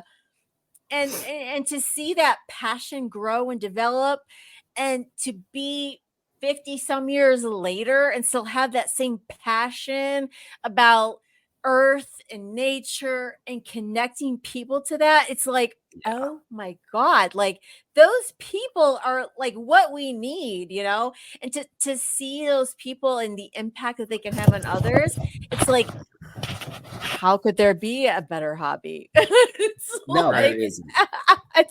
And it's something too that we have interviewed. Chase started finding artifacts when he was 5 or 6, and Amos started when he was 7. And I've met and talked to people that they're in their 20s or 30s or however old, and they're like, like I was kind of into, maybe I picked up rocks as a kid and whatever, but now they're kind of like, hey, I kind of want to look more into this because I've got more time. I've got, maybe just the desire now or whatever it is. And it's definitely a hobby that it's like, you don't have to be a kid to become an expert at it. Like this isn't the NFL or, NBA or anything. Like, no, you don't have to be the best player ever. Right. Like it's a hobby that you can pick up right now without any experience and learn and go out and find just amazing things and just open up a whole world of possibilities and history and science and just everything else that maybe you weren't just curious about, but like it's out there, and all you need to do is just go for it. Right. Well, I guarantee you, whoever's watching this, wherever you're watching this, I guarantee you 100% that within driving distance is a rock and mineral club. I guarantee you that within driving distance, there's a metal detecting club. I guarantee you within driving distance, there's a fossil club. Google whatever your freaking hometown is, home county, part of your state, Eastern Idaho, whatever, type it out. Fossil club, rock club, metal detecting club. Or just real quick, like even if you're in an inner city and you're like, this shit is so cool, and I'm surrounded by buildings and I want to be connected to my nature, just Google the next Google place the near you. Yeah. And what you'll find, and if you go to amfed.org, that's that's the American Federation of Mineralogical Societies, amfed.org. They've got a list of all the clubs in the United States that are affiliated with them. They've even got a map now that you can use to look for it.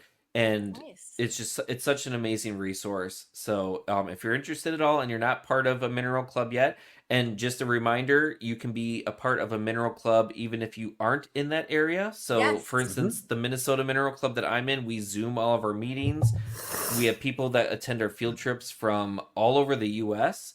And you don't have to join just one. You can join multiple. I've known Multiple. plenty of people that are in multiple clubs. So don't think that I live in Ohio. I'm in the Minnesota Mineral Club, and I'm gonna join like the one with Amos in the South Carolina Mineral Club. Like you can join all of them. Yeah, Well, and you'll and get what you'll newsletters and find- people, and yeah.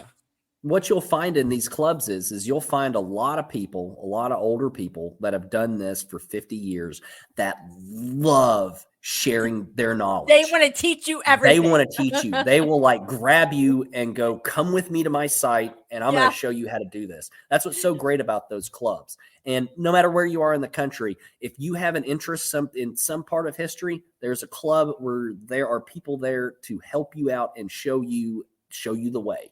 So you can go learn all about the force. Yeah, there was a time when I went to Montana to go look for agates, and I went at the wrong time. Agates. And all the rivers, all my spots were blown out. That was all underwater, and I was like, "What do I do?" So I emailed the Billings Rock and Gem Club, whatever it's called, and I said, "Hey, like I'm actually a part of another club. I'm out here, all my spots or whatever." The person that was the president of the, I don't know if it was AmFed or American Lands Association, Doug True, who I actually wrote an article about. He was amazing. I was like, hey, I'm out here, do you have some spots? Like whatever. He offered and took me to a spot for Bear Canyon agates that no one had known about, that he took me in his truck to go out there. That's so he cool. didn't just say, hey, here's a GPS spot. Oh, you could go look for fossils here or whatever. He took me out there, and it's something that has stuck with me and that I've wanted to pass on, where if there is someone that emails like our Minnesota Mineral Club, I get all the emails of people that are like, hey, I'm traveling for work. I'm from North Dakota. I don't know where to go. Where are some spots? And I can go, hey, here's some spots, whatever. And it's really just a part of this community where all you need to do is just start getting involved. And a lot of these mineral clubs, just to say this from experience, and I'm sure a lot of the other clubs too are the same way, we need volunteers. Yeah. We need the people that are passionate and want to help out and will want to volunteer to keep those clubs in business, to keep them going, because these clubs don't function without volunteers. And you might think you're not qualified, but we need webmasters, we need people to take minutes at meetings, whatever it is. And it's so easy to get involved, and it's so rewarding to think that you're a part of a club that is providing a service to people where, we will talk to school groups, Boy Scout groups, whatever. We put out, a whole bunch of information. We take people on field trips. At our meetings, talking to people. There's a member that I bought a rock saw from that I'm now like, hey, like my rock saw is having issues. The blade is bending. Something's off on it. And he's like, hey, I can come up and show you and help you and, fix it for you. Like, this is the kind of stuff that you can't just get from like watching a random YouTube video of someone going, how is my saw not working or whatever. Right. Like, these are the people that are part of a community. They want to help you. They want to support other people that you really just can't get without being a part of. So, and I just want to add one little thing, is that like, people watching this, as a woman of color, like I just want to let people know, like this is a very inviting community. As a woman of color, like I'm heading this podcast, and so like my mission is to let people know, like this is something that like I got pulled into. Like, I was in a dark place. We've talked this in the past on the podcast, and shows in previous episodes, like I found this hobby through my daughter, and everybody in 2020, where they go through their thing with dark times. And, this hobby has pulled me into a better place in my life. And being as a woman of color, you're like, there's not very many people around here that look like me. But yet, I have always felt accepted and have never had any issues like I would have maybe have had in other aspects in life. So this is a hobby that's very, very accepting, inviting, more than just you would expect in normal life. Like it's almost like people kind of leave things at the door, and it's like, you like nature, you like rocks, you like this, like, okay, you're my people. So it's just one of those kind of hobbies where you're just not, it's unexpected in kind of a way. I don't know how to describe it, but with that, it makes it so much more special to you. So it's obviously very special to me personally, and that's something that I really want to portray and really share with others, so that they can be more connected and be more involved. So Well, I just want to add that piece, as someone different than the other two people that are on the show, that because you're listening and you're watching, you're like, okay, well, they're saying this and that, but I don't look like them. I don't have those experiences. Well, like through me, like I've had those experiences, and I can tell you that this is just something different than you would expect. So just like dive in. No, that's a really good point that you make. I mean, because these clubs are very accepting of everybody because we're all bonded by the same interest. Doesn't matter who you are, what sex you are, what color you are, any of that. You love history and you love finding stuff and you love nerding out on this stuff, dude. You're my person. Like, oh my God, yes. Let's go hang out and find some stuff and nerd out on this and learn and the whole 9 yards. That's what's so cool about these history hunting communities, not just rocks and minerals, but metal detectorists or meteorite hunters or whatever. It's all about it's the common bond of going and finding cool old stuff. Yes. And the love for sharing that in these communities is there's no other hobby where you find it. You don't find that in, collecting baseball cards or, whatever other hobbies that are out there. You really see it in these history related hobbies. You truly do. Yes. Well, we've gone on for way over. Which, by the way, I totally warned you that like this episode was going to be a long one. Yeah, no, and it was great. This was definitely something that I was excited for, and we're so happy to have you on. So, well, thank you guys so much. Like I said, I really appreciate and value what you guys do. I mean, you guys are doing the outreach that this world needs. We need good podcasts. We need a good platform where you guys have created a great platform where, I mean, I've watched your show for a while and seen your guest and know a couple of them, and dude, you guys have had some awesome guests on here, and the questions that you ask are really thought-provoking and really in-depth. And so I'm so grateful to be asked to be on here, because you guys need to keep doing what you're doing, because this is how people find out, by watching, or listening to podcasts like this. This is how people find out that you can go do this stuff. And so what you guys do is incredibly valuable, and I am just thankful to be asked. So thank you guys for what you all do, and keep it up. Don't stop. Keep going. Yes. There's other people out there. Go talk to them. And we are definitely going to keep going. And if you want to follow us, we are on TikTok, YouTube, Instagram, Facebook.